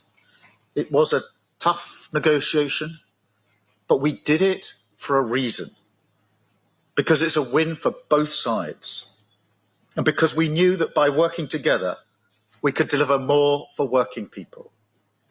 In a moment, the President and I will sign our groundbreaking new technology partnership, the Tech Prosperity Deal. Gee, so he's signing deals with the world's largest economy. So that kind of makes sense, right? Nothing from Carney. It feels like he doesn't want anything. He kept talking during the election about how Canada was going to lead some kind of global trade alliance against the U.S. Just total nonsense gibberish. Trying to draw us closer, saying that we're the most European, non-European country. It was just a load of gibberish, a bunch of nonsense. And it was very concerning because you start to suspect that he's got some very, very implausible plans. Let's just put it like that. And it feels like Carney isn't trying. He doesn't want anything. And let's hear from Yves Francois Blanchette, leader of the Bloc. What does he have to say about this? He's been down in Washington and talking to people. And what does he have to say? Let's see. Honourable member for Baloney. Mr. Speaker, I would like to say that I went to Washington not to talk against the Canadian government, but to contribute to establishing favorable conditions with respect to trade and tariffs. And yesterday, when I asked the Prime Minister a serious question, he responded that the relationship was going really well with Mr. Trump, and the proof is that they were sending each other text messages on their cell phones. I would like to know who on that side of the House can explain this. The Honourable Minister of Canada-U.S. Trade Relations. Mr. Speaker, I'd like to thank the Leader of the Bloc for this question. I'm not at all shy to remind members on this that we are in discussions, important discussions with the United States on two fronts. First, how to improve in the short term our trade relationship, obviously focused on strategic sectors, steel, aluminum, cars, and softwood lumber. At the same time, we're preparing for the overhaul of the trade deal between our three countries. We're working with the Mexicans and the U.S. on this. The Honourable Member for Baloney. What I heard in Washington, Mr. Speaker, was that people were disappointed in the absence of the Prime Minister, even though the ministers visited. And people think that there's a lack of respect in the government's attitude that says this privileged relationship is finished with the U.S. So I asked the Prime Minister to correct this yesterday. Is the government not concerned that the United States legitimately, before a negotiation, be concerned with the attitude from the Canadian government? Yeah, it sounds like they're not trying. It sounds like intentional sabotage. I mean, is the end game? It sounds ludicrous. It sounds ludicrous, but I really wondered when I saw those polls coming out about Canadian support for joining the EU. It seems so weird and almost random. And I thought something is cooking. They're testing the waters because with Canadian media, everything is coordinated, obviously, right? Coordinated with the Liberal Party. Is he cooking up some crazy scheme to join the EU so that he can further his net zero gibberish with, half willing? The EU isn't even fully in on this stuff anymore as their economies are crumbling, right? Like they're starting to wake up to reality. They've signed huge energy deals with the United States. Yeah, no carbon taxes over there, no net zero for the United States. They're eagerly taking that. When Mark Carney talks about we have to make our industries more climate competitive, who is he talking about? Not the United States, not China, not India, not even really the EU at this point. They've already said that they're not going to be putting these carbon border adjustments on heavy industry or carbon taxes on their heavy industry. I feel there's some weird chaotic. I feel there is some weird chaotic scheme by Carney, which is going to equal disaster. And his plan is to totally sabotage our relationship with the United States, our trade relationship with the United States, to try and push gullible Canadians into supporting a crazy plan. That's speculation, mind you, but something is very off here. Something is very strange and off. Where he should be down there trying to hammer something out. We see other world leaders hammering out deals. Why not Canada? We're right next door. It's 80% of our trade. What's happening is crazy.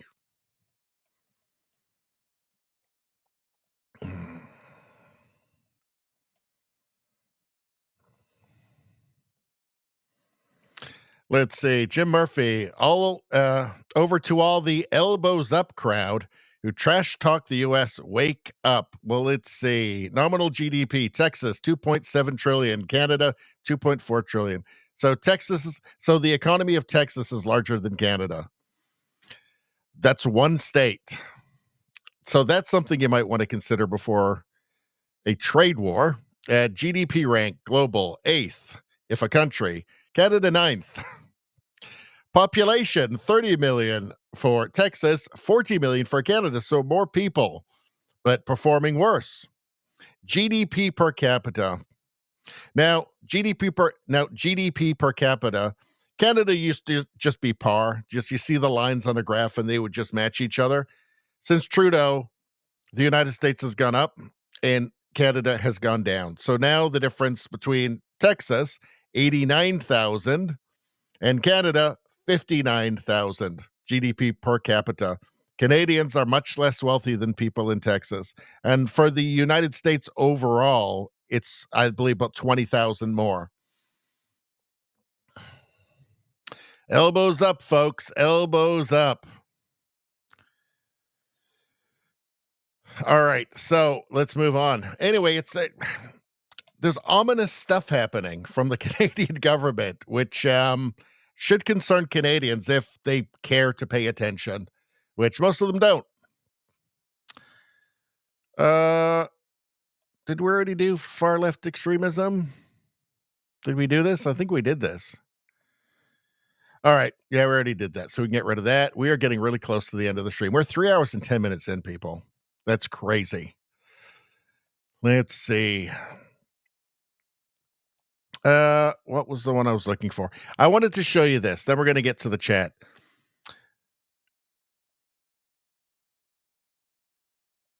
Hold on. This is from Canada's gun lobby. Kelowna's top cop says the liberal justice system is broken. Let's hear from this. Now, Canada is just littered with these stories of all of this unnecessary suffering and death because of the Trudeau government remaking the country in its image, in its radical, progressive image. And these are the consequences. Let's take a look. What are your concerns about the so-called catch and release of criminals? I have significant concerns about that. I think people can see that in the media and you can see it across the country. We have a significant issue with repeat offenders being released and reoffending even prior to our officers having the opportunity to get the paperwork done. And so we need greater accountability. And I think a strong advocacy for bail reform is really important. Speaking of bail reform, recent conversations around that have dealt specifically with the Bailey court case. She was killed July 4th in a parking lot. would you say needs to be done to stop things like that from happening? Well, first of all, that's an absolute tragedy. And we're, like everybody in the community, I think this is something that shakes people to their core. And we all recognize that despite the fact that the system and the police and the Crowns followed the appropriate steps, that this still occurred, and it should never happen. These things should never happen. And so if we followed the appropriate steps and this was still able to happen, then there's an issue with the system and something needs to change. And I think from our perspective, we can advocate for change. And I'm aware of her family has advocated and has written a letter to the federal government, and I've reviewed that letter, and I am fully supportive of all the recommendations that that letter has made. And we, like everybody else, want to ensure that there is a system set up to protect the vulnerable and to make sure that these types of things don't happen again. Around that have So nothing will happen. So nothing will happen under a Liberal government. They will say words to try and trick people into thinking something will happen or that they care, but they won't. Carney is every bit as much a progressive, a radical progressive, as Justin Trudeau. And I've been saying this all along, and he's been proving me right. He is every bit as much of a radical progressive as Trudeau. And equity, which he believes in, and he talks about it in his book Values, by the way, as well. Equity, which he believes in very strongly, dictates that you must consider the criminal over the victim. That is equity, right? They don't believe in rule of law. They don't believe in equality under the law. They believe that you must take a bunch of factors and identity markers, and you have to think about, what you have to do is, what they do is they start from the place that it's really society's fault. And society is really guilty. It was society. It was the system that forced the criminal to do all the terrible things that they do. Because people wouldn't do that otherwise. That's the only explanation. It's capitalism or something, or global warming or something.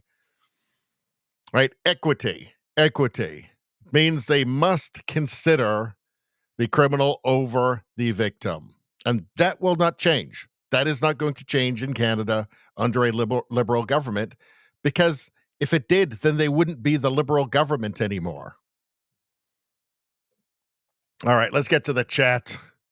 Was there anything else here? No, let's get to the chat. All right, everybody, we're getting close to the end now, or closer to the end. Let's see. What are you guys talking about? What are you crazy people talking about? Let's see. Got to go back a little bit. Subscribe to the channel, everybody.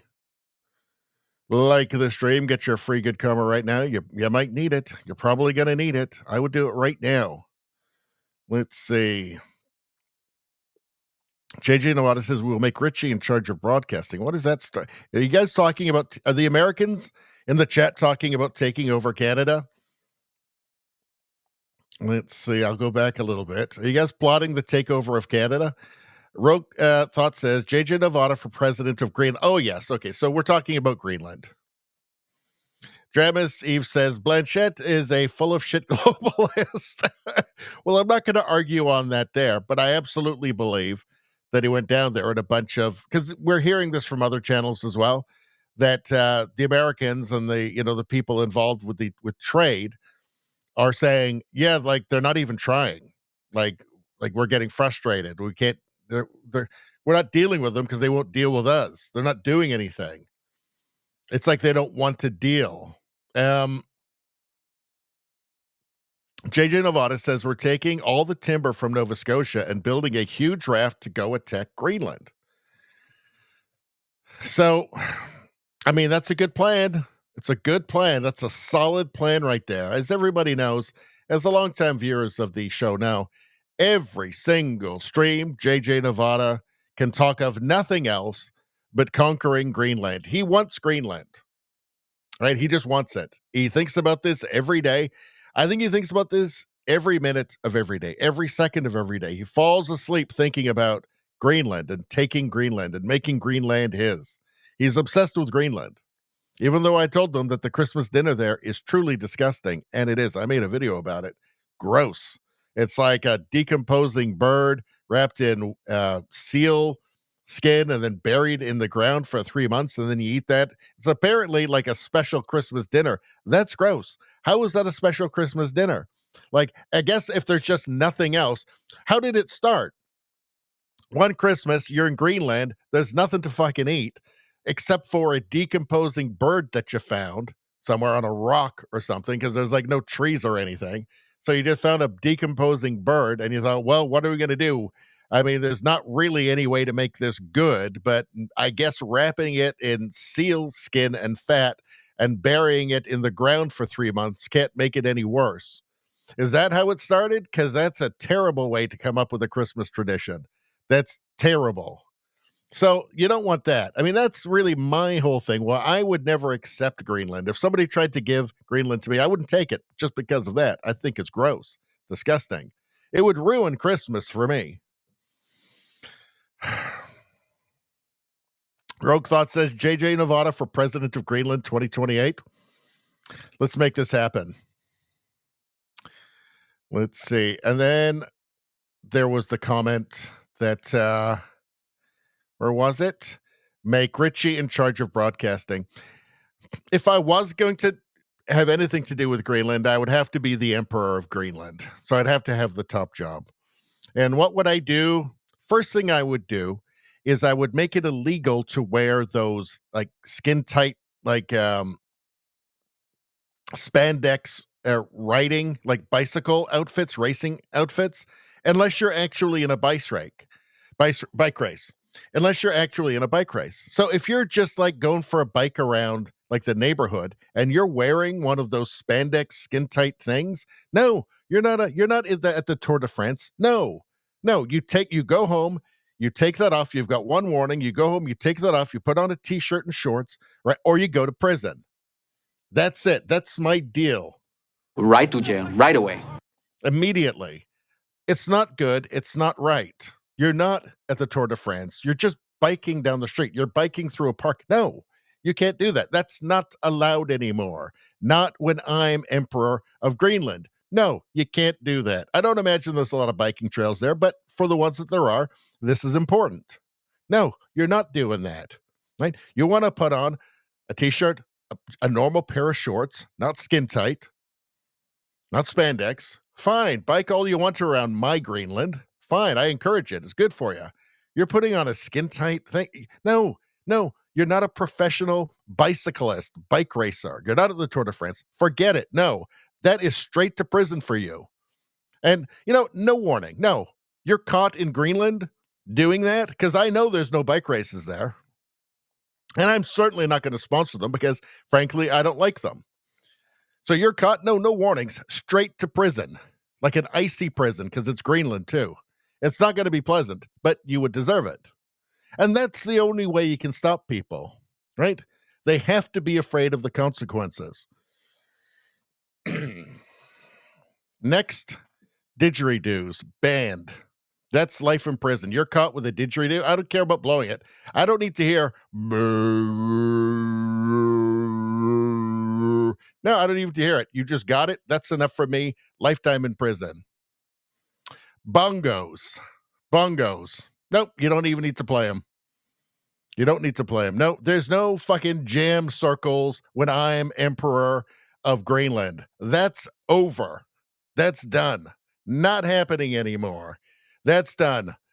You better hide those bongos. You know what you better do? You better take those bongos and bury them next to that decomposing bird wrapped in seal skin in the ground and not bring it up at Christmas. Because you do, guess what? Right to jail, right away. Absolutely not. Lowest form of music. What else? It would be illegal to have any company to send a update pop-up onto your computer. That would be illegal. Now, updates can happen, but you'd have to like actively want to do it yourself. Those pop-ups where they pop up and then like you press the wrong button and you didn't want the update because you know what happens. And sometimes all of a sudden you've updated into like some sort of like pay per month thing, subscription thing, and you never wanted that. It worked fine. It worked just fine the way it was. You didn't need all the extra stuff.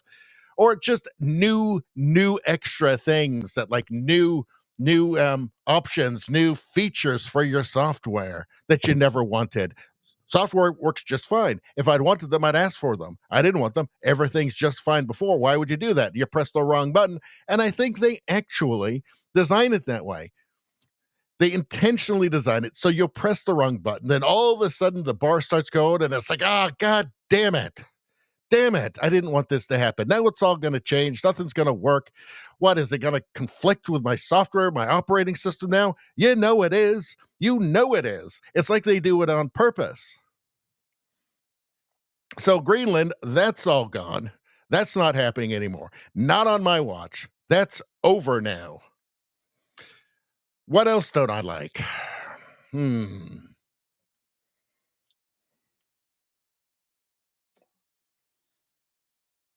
I don't like that electric cars are too quiet. So if you've got an electric car, there has to be, you know what there should be?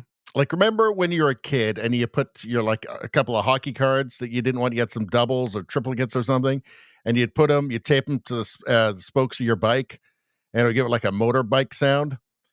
They have to do that. Hockey cards, like, they'd be spokes on the wheels and hockey cards so that people can hear them. And that's kind of fun, and it's nostalgia for me. So, and I'm Emperor of Greenland, so I can do whatever the hell I want. So, yeah, hockey cards, rims, that's the good way it's going to have to be. Don't like it? Leave fucking Greenland. This is my country now. Is it a continent? I don't know. This is my place now. This is my frozen wasteland now. You want to be in my frozen wasteland, you're putting hockey cards in the on the wheels. So people can hear. It's dangerous. They're too quiet. It's creepy. They can creep up behind you, like in a horror movie or something. No thanks. Not on my watch. That's over. Don't like it? Get the hell out of Greenland, asshole.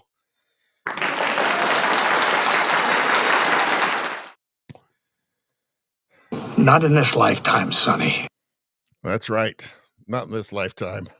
Also, I picked the wrong week to quit sniffing glue.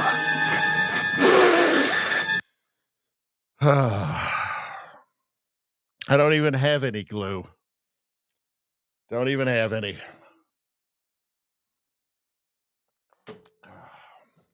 All right. You know what I might start doing is making a special section on the new YouTube channel. It'll go on the Rumble channel as well. Maybe just a new section just for rants, just random nonsensical rants. Half the time it's just about the same things. But let's see. JDL, how you doing? JJ, say you are Ukrainian so you can get aid, money, and weapons. That's right. And then you take over Greenland. There's not that many people there. I don't think it'd be that hard.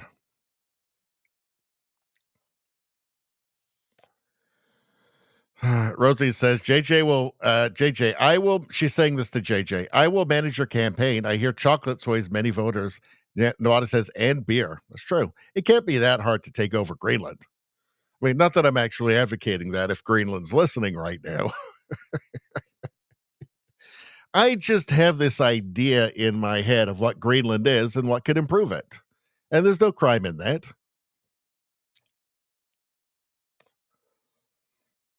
Let's see.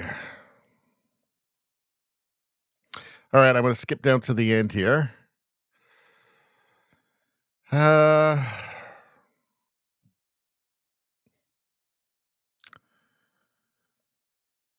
Trudeau Survivor says, when I'm on my bicycle, I need to be as aerodynamic and fast as humanly possible. No, you do not. Or is that what they're saying? Is that their excuse? Because it ain't working.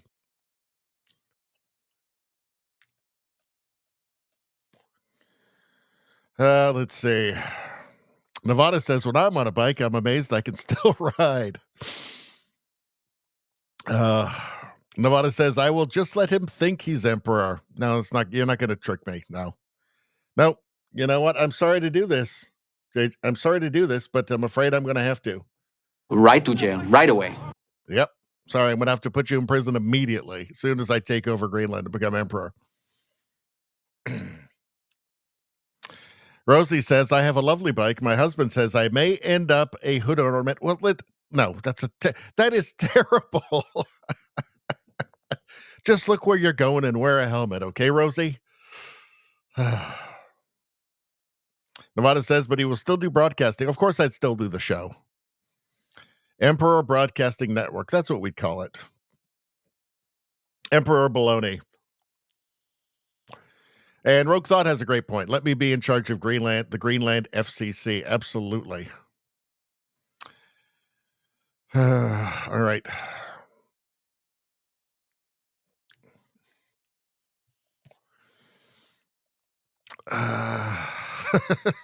Izzy says, think I like Emperor Baloney. See, it's not so bad when you think about it, right? Not so bad. I'm making a lot of sense, right? Rosie's saying, no, we do not want to be in your frozen country. We voted for JJ, and he's already employed many of us. No, I'm going to have to make him a political prisoner immediately as soon as I take over. He's a threat to me. You can't blame me for that. Nevada says, I have an army to control Richie. They will follow me. They're all channel members, so I'm afraid. And the army's only 7 people. Rosie says, Richie, you missed my prophetic vision. Okay, where is it?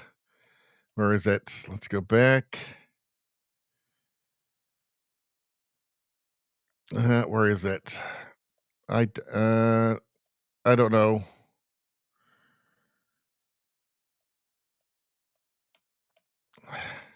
I can't find it, Rosie, and I'm getting too tired. My apologies. All right. What the hell are we doing? Okay, we did that. Did we do this? Yeah, we did Canadian crime. All right, so we have a little bit more Canada, and then we're getting to the last one. So, from the real Mr. Bench, Poilievre wanted to ask Carney about record food bank usage in Canada, but Carney decided he didn't want to attend question period in the House of Commons today. So, I have been saying that I assume, because Carney is terrible at being prime minister and being in the House of Commons and opposing Pierre Poilievre, or just dealing with Pierre Poilievre in any way, who's very good in Parliament, that he was going to show up as little as possible. I expect he'll probably set a record for least appearances. Let's take a look at Pierre Poilievre.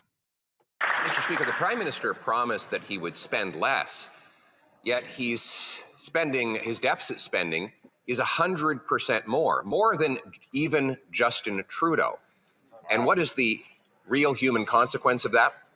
Okay, hold on one second.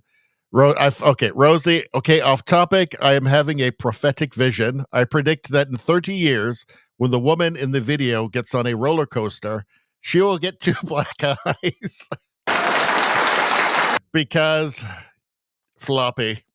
Because floppy. All right, let's continue.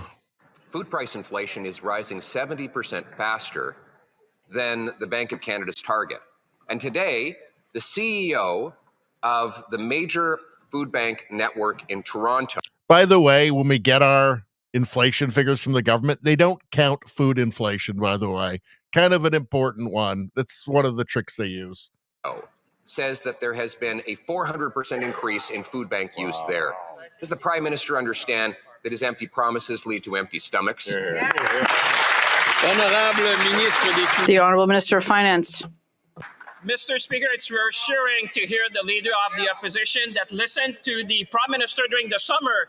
I'm glad to see that he retained that we're going to spend less so we can invest more, Mr. Speaker, and investing more in Canadians. Like, for example, reducing the taxes for 22 million Canadians, Mr. Speaker.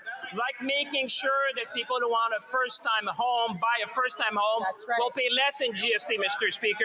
Making sure that we eliminate the consumer carbon tax, Mr. Speaker. I think the leaders should celebrate that. Yeah, like $80 a year tax cut's going to go really far. Let's see. Bringing down the consumer carbon tax, which you guys brought in. That was a problem you guys caused. Bringing that down to zero. Not getting rid of it, just bringing it down to zero. I'm feeling that that's probably pretty temporary. But also on the back end, there's taxes going up anyway. There's the clean fuel tax, whatever it's called, which is going up, which is just replacing the consumer carbon tax anyway. Housing is a disaster. You're doing nothing. When will those people that are still voting liberal, when will they get sick? When will they wake up and go, okay, so Pierre Poilievre is just accurately describing reality now, right? And this is all they ever have. It's just smoke and mirrors. It's just excuses and lies. Like, when will enough liberals wake up and just go, okay, they're not going to make it better. They can't make it better because of their ideology. It's not possible for them to do it. The Liberal Party cannot do anything sane because it's the Liberal Party. I guess I better just vote a different way. Maybe I'll vote for the Pragmatic Party. That's just saying like normal, pragmatic, sensible things that will actually help the country. Like, I don't know, like putting our natural resources into turbo drive, like everybody else is trying to do if they can, like the United States is doing. Yeah, the United States is not worried about climate competitiveness, and they don't need to be. And the fact that they're not interested in climate competitiveness, and the fact that they're not interested and they don't care about climate competitiveness, as Mark Carney says, means they're more competitive in the real world, not in the fantasy unicorn net zero world of Mark Carney and the Liberal Party. This government is there for families across Canada to build a stronger and more... The Honourable Leader of the Opposition. Mr. Speaker, he wants us to celebrate his failures, including failures that are leading to real human suffering. Let me quote the CEO of Daily Bread Food Bank, Neil Hetherington. So giving you some context, previously before the pandemic, we were at 600,000 for the year visits to the food bank. And so it took 38 years to get 1 million visits per year, and then only 1 year to get 2 million visits, another year to get 3 million. Now we are at 4 million visits. Food bank lineups are growing and growing at an accelerating rate under this Prime Minister. Does he realize the very real human consequences of his broken Liberal promises? Hear, hear. The Honourable Minister of Natural Resources. Mr. Speaker, I'm here to announce some good news. Last night, Canada and British Columbia approved the new Silesome LNG export terminal in northern British Columbia. It's with the Niska Nation. It will be the second largest private sector investment in the history of this country. The second largest in the history of this country. It will employ thousands of Canadians. We would love the Conservatives to help us build Canada. I wonder if he's taking credit for something they didn't have anything to do with. Let's find out. The Honourable Leader of the Opposition. Mr. Speaker, the question was not about re-announcing a previously approved project. It was about the cost of food. Oh, so yeah, taking credit for something that was already approved. Okay. And frankly, it is insulting. We have asked 10 questions about the cost of food in the last 2 days, and not a single Liberal minister will get up and answer it. Maybe that's because the inflation rate on food is 70% above the target. Maybe it's because there are now 4 times as many. Look, we don't even need to continue. At some point, okay, it's been a decade now, right? So now we're going into like the 11th year. It's been a decade now. At some point, okay, at some point, it can't be enough for this government who has fundamentally changed this country for the worse in every way. At some point, it can't be enough year after year after year for them to just get up and say, actually, we're doing a great job.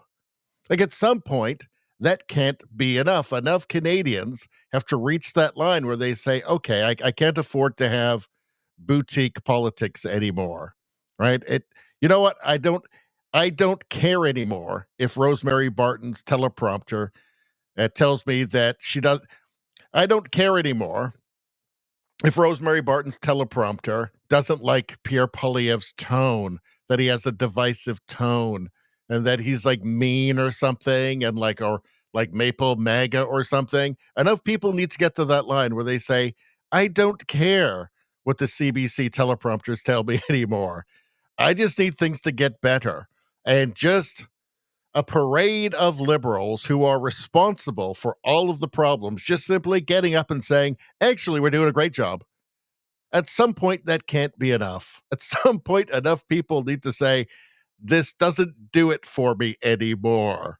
I can't afford to have these boutique, these luxury politics anymore. I just have to do what's sane now. Because things won't change until that happens. When will that be? I don't know. It may be that Canada has just turned into San Francisco, and there is no bottom that's low enough, but we'll see. I don't believe that. I think I'm not black-pilled on this, but that may be the case, right? And then it's, I guess, time to desperately try and move to Texas. All right. Brian Lilly. This is from September 17th. And he's asking Mark Carney, how big is Canada's deficit? So let's hear his answer. We know it's going to be much bigger than the one that Trudeau had planned. How big is the deficit that the Prime Minister is running? The Right Honourable Prime Minister. Mr. Speaker, I'm looking forward with the Minister of Finance to releasing the budget on the 4th of November. That budget will contain the biggest investment in this country's future in a generation. Building homes, building new port infrastructure, new trade corridors, new energy infrastructure, building the strongest economy in the G7. Okay, but what's the bill? That's the question. What's the bill? The deficit. You know, that deficit that's going to be added onto our insane $1.5 trillion debt, the debt that's forcing us to pay $1 billion a week just to service the interest on the debt. You know, that's more money than the provinces get. That's more money than what the provinces get for healthcare every month with a crumbling healthcare system. What's the bill, Mark Carney? The Honourable Leader of the Opposition. Usually, the current government presents the deficit at the beginning of the fiscal year. Now, 6 months have gone by, and we still don't know how big the deficit is. This means a lot of uncertainty and pushes away investment and kills 86,000 jobs. It's the first time in the country's history that the Prime Minister won't tell us what the deficit is 6 months into the fiscal year. He says he's a budget expert. So does he know how big his deficit is? Yes or no? The Right Honourable Prime Minister. I'd like to thank him for the compliment. Yes, I am a fiscal budget expert. Yes, I know that.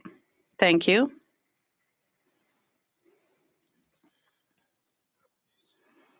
He's just terrible. Just terrible. The point is, you're not acting like one. You're certainly not very convincing as an expert. And I know that the current economic context here in Canada, well, and what's causing uncertainty is a trade war. We have to control what we can control, and that's investment in our future. So spending, massive deficit. That's what that means. The Honourable Leader of the Opposition. Well, surely, if he was such an expert, he would know the size of his own deficit. It's now halfway through the fiscal year. 6 months have gone by, and he has announced $40 billion of additional spending. Deficits drive up inflation, grocery prices, housing costs, and interest rates. They drive out investment from our country and uncertainty that destabilizes our economy. That's why every other prime minister in Canadian history has announced the deficit at the beginning of the fiscal year. We're 6 months in. Does he even know the size of his own deficit? He's not going to answer the question. And don't forget, he was sold to Canada as this economic genius, as this brilliant economist, this Oxford economist. That's how he was sold. That's not what we're seeing here. We're not seeing this button down, moderate, on top of things economist.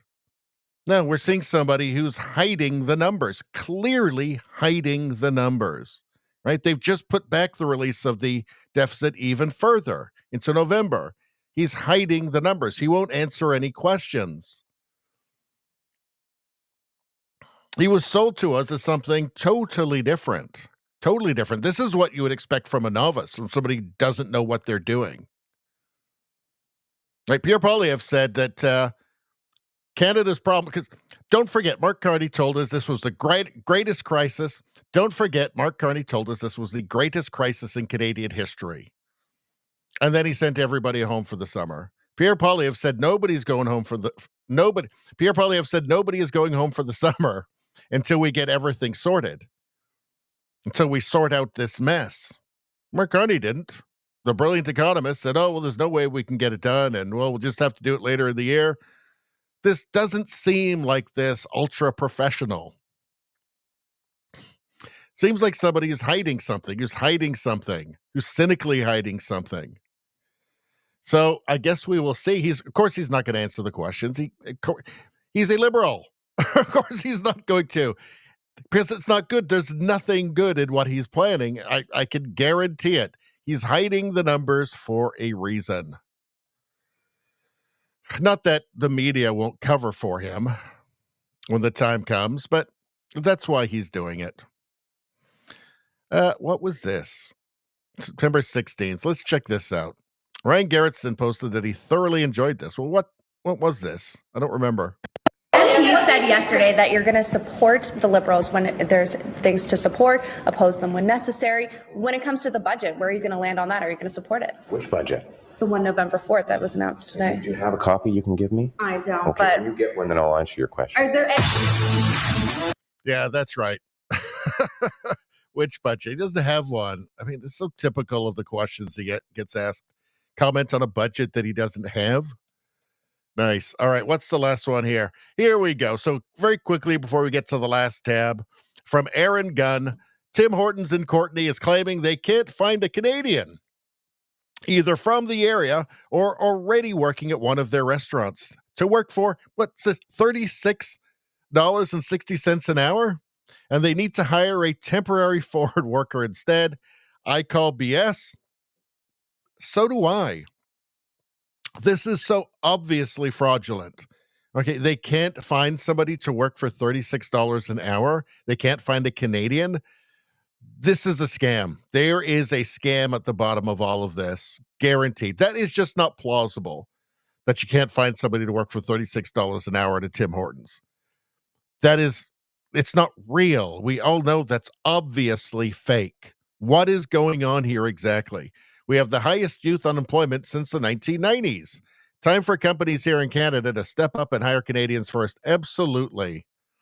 There you go. There's the application for the temporary foreign worker there. $36 an hour. Something is going on here. This is a scam. That's not realistic. That you can't find a Canadian to work for that. That's just not real. All right. The last tab of the evening. All right. Let's get back to the chat for a minute. Also, anybody watching on YouTube, please go over to my new channel, Radio Baloney News. It's only a couple of weeks old. The channel you're on right now is the original Radio Baloney, just Radio Baloney, 13,000 subscribers. Go to the new one. It's only a couple weeks old. The algorithm is not going to help me out on this. I need you to help me. There's already many fine videos on here, like propagandist fired, Jimmy Kimmel, media's false narrative that the right commits more violence. I go through the numbers and show you how they fake that. There's wonderful stuff. J.D. Vance's No Unity speech. All the U.S., all the world news, all the meme reviews are going to be going on the new Radio Baloney news channel. This one will just be Canadian news and live stream. So you got to help me out with that. Thank you very much. And wherever you are, like Rumble, don't worry about it. Nothing's changing there. Everything goes onto that channel. But wherever you are, subscribe to the channel and like the stream and become a member, which is the best thing that anybody can ever really do for me. I genuinely appreciate it. What are you guys talking about in the chat? Let's get there before we shut this thing down. Well, we're not shutting it down yet. We've still got a bit more, but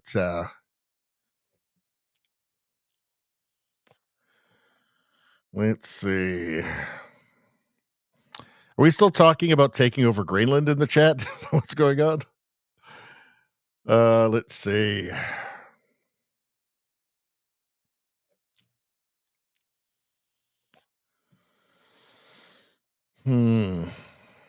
Rogue Thought says rides will only accelerate that process of her getting black eyes when she goes on it because of, well, time.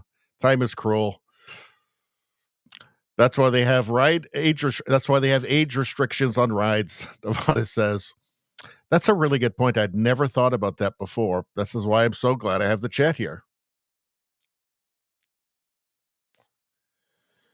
Let's see.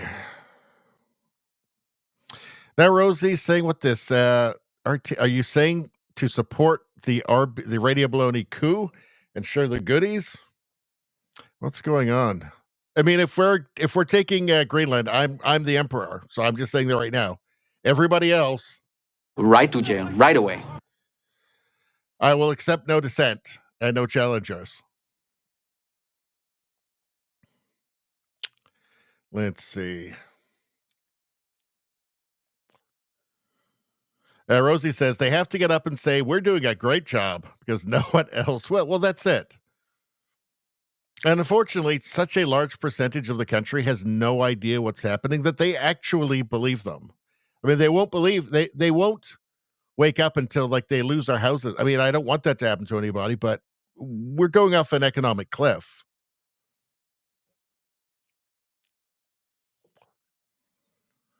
Let's see. Nevada says, then give us some numbers, asshole. Yeah, Mark Carney's not going to do that.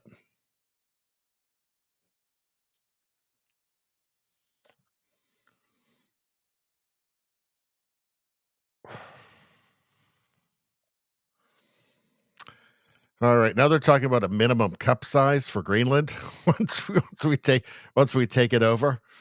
Let's say, all right, whatever. I mean, I guess so. Yeah, sure. If you guys want that, I don't want it. I don't care. But if you guys want that, okay. Noada says if Richie gets testy, we can wrap him up like a bird, like the Christmas bird. No thanks. Right to jail, right away. That's it. You've been marked. You're a dissident. It's over for you. You're not welcome in my Greenland. All right. I think we might just do funny stuff and animal stuff because we're already 3 hours and 50 minutes in. We'll save the rest for Sunday. There's not much anyway, but any kind of newsy stuff in this last tab, might save that for Sunday. So here's Ryan Long. And all right, let's take a look. As someone who disagrees with him, obviously I disagree with him on everything, although we didn't see eye to eye. As someone with a differing opinion, almost everything. Should I get specific with the things I disagree with him on?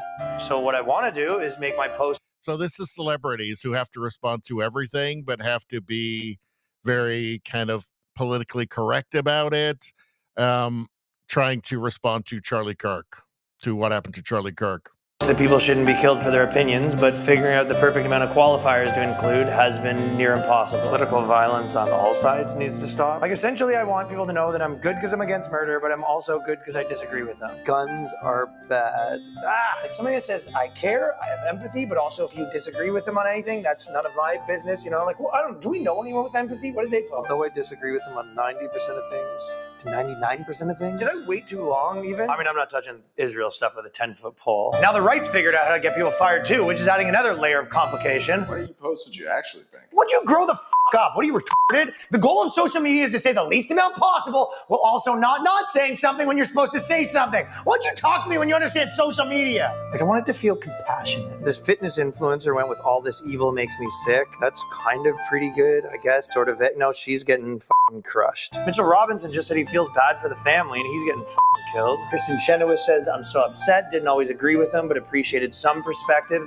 She's in a shitstorm right now, even though I think he's bad news. No! You know, it's times like this I question if I even want to be an actor. You're screwed. So then you disagree with him? Do you even know what a qualifier is? Why didn't you have that energy for the last 45 tragedies? Delete your other tweets before they can get you on the hypocrisy. Maybe we should do a video where you cry. No, that's crazy. We're not going to cry. Think. It sounds like selective empathy to me. Time is running out. Rabbi Shmuley's using this to raise money. Maybe that could be you. You could get rich off this. Everything is at stake. That's it. Although I disagree, dying is bad. Sent.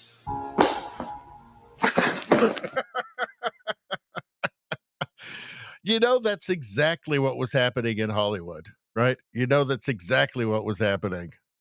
I think most of them just didn't comment on it, actually. All right. What else have we got? We'll save that for Sunday. All right. That's it. We're done. We're done, folks. Hey, we did almost 4 hours. By the time we're finished, with me rambling at the end here, we'll be done. Oh, this one. I really want to do this one, but the insect-sized spy drones unveiled, but we don't have time tonight. So we'll have to do this one on Sunday. This would actually be a good one to do it like a deep dive on, maybe on Monday too, for the Monday premium stream. I don't know. We'll see. We'll see what you guys have to say about it. Oh, there's a cat one. Let's look at that. See, this cat is smart. I always assumed cats were idiots, but this cat is actually pretty smart.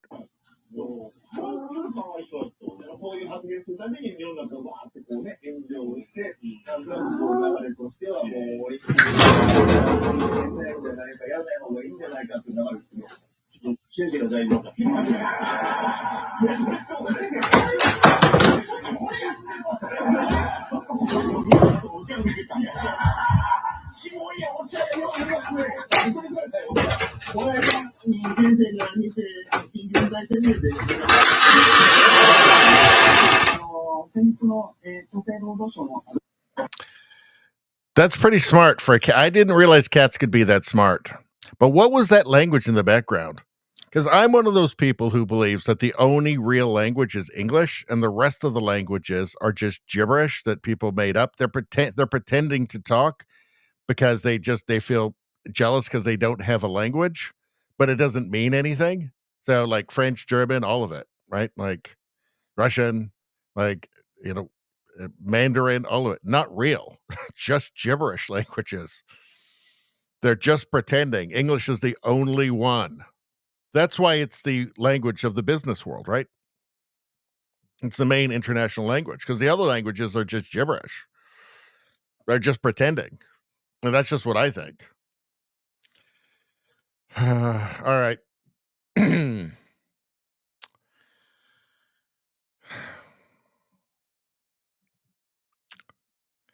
Rogue Thought says, playing the game celebs, exactly. Rogue Thought asks, was ChatGPT created to help these vapid, idiotic actors respond to tweets? Probably. Nevada says probably. Yeah, I agree.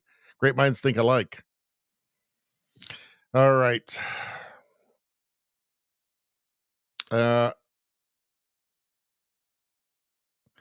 Trudeau Survivor says the owner probably spent a year of his life training the cat by putting treats on the door latch. I wonder. Probably. Because they're not that smart, are they? They're idiots, right? Cats are fucking idiots. They're like the animal, like the retards of the animal kingdom. I've always thought that. You look at a cat, you look at its eyes, there's nothing going on behind there. Just nothing. That's why they seem so calm all the time, because they're not thinking. There is literally nothing going on in that little tiny pea-sized brain of a cat. I think they're really actually the worst animals on the planet, even worse than polar bears. Like, I've said many times that I'm an environmentalist, and that's why I want to protect the environment from polar bears, cougars, and also cats. Everybody would be a lot happier. Think of how much happier the other animals would be, like in the North Pole, if they didn't have polar bears up there. The seals would be thrilled. You think they're going to complain about it? Think they're going to be sad? Think they're going to be like, oh, no, save the polar bears? No. They're like, they got another one. That's it. I think that's the last one. All right. Ask a mouse what they think about cats. Not big fans. Not big fans. Cougars, don't even get me started on that. Everybody hates them.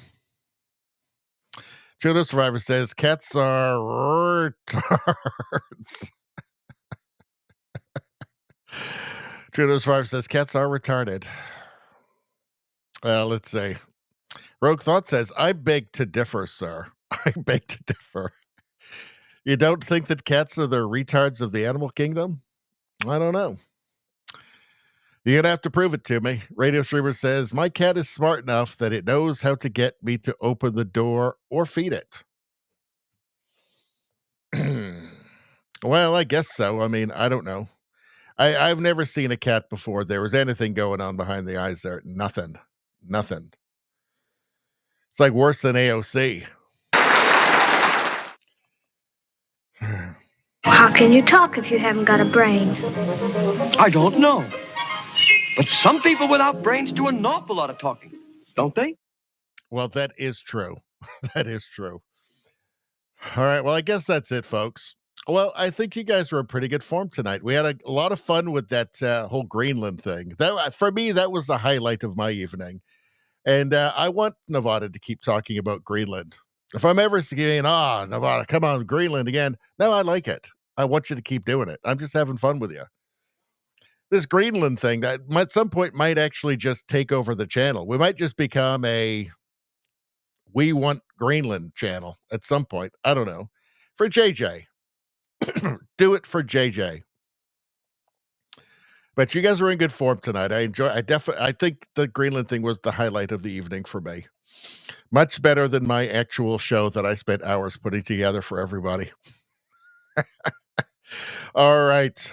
I think the last hour of the show actually was the best hour of the show. All right.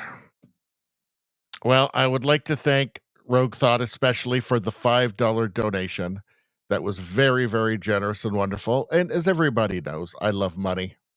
I love money more than anything. So it's a good way to appeal to my greed and to really help the show.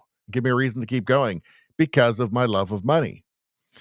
But I want to thank everybody who's been in the chat tonight. You guys are awesome. And you guys are funny too, which is good. And it keeps the show interesting for me. And if you guys weren't here, why would I even do this? Because it would be boring and depressing. So thank you very much. I hope that I will see everybody on Sunday night, 6 o'clock Pacific time, 9 o'clock Eastern time. And then it's at like, I don't know, sometime between that, in between like the West Coast and the East Coast. I'm not sure. But yeah, everybody have a great night. Everybody have a great weekend. And I shall see you all on Sunday. Good night, everyone. Have fun.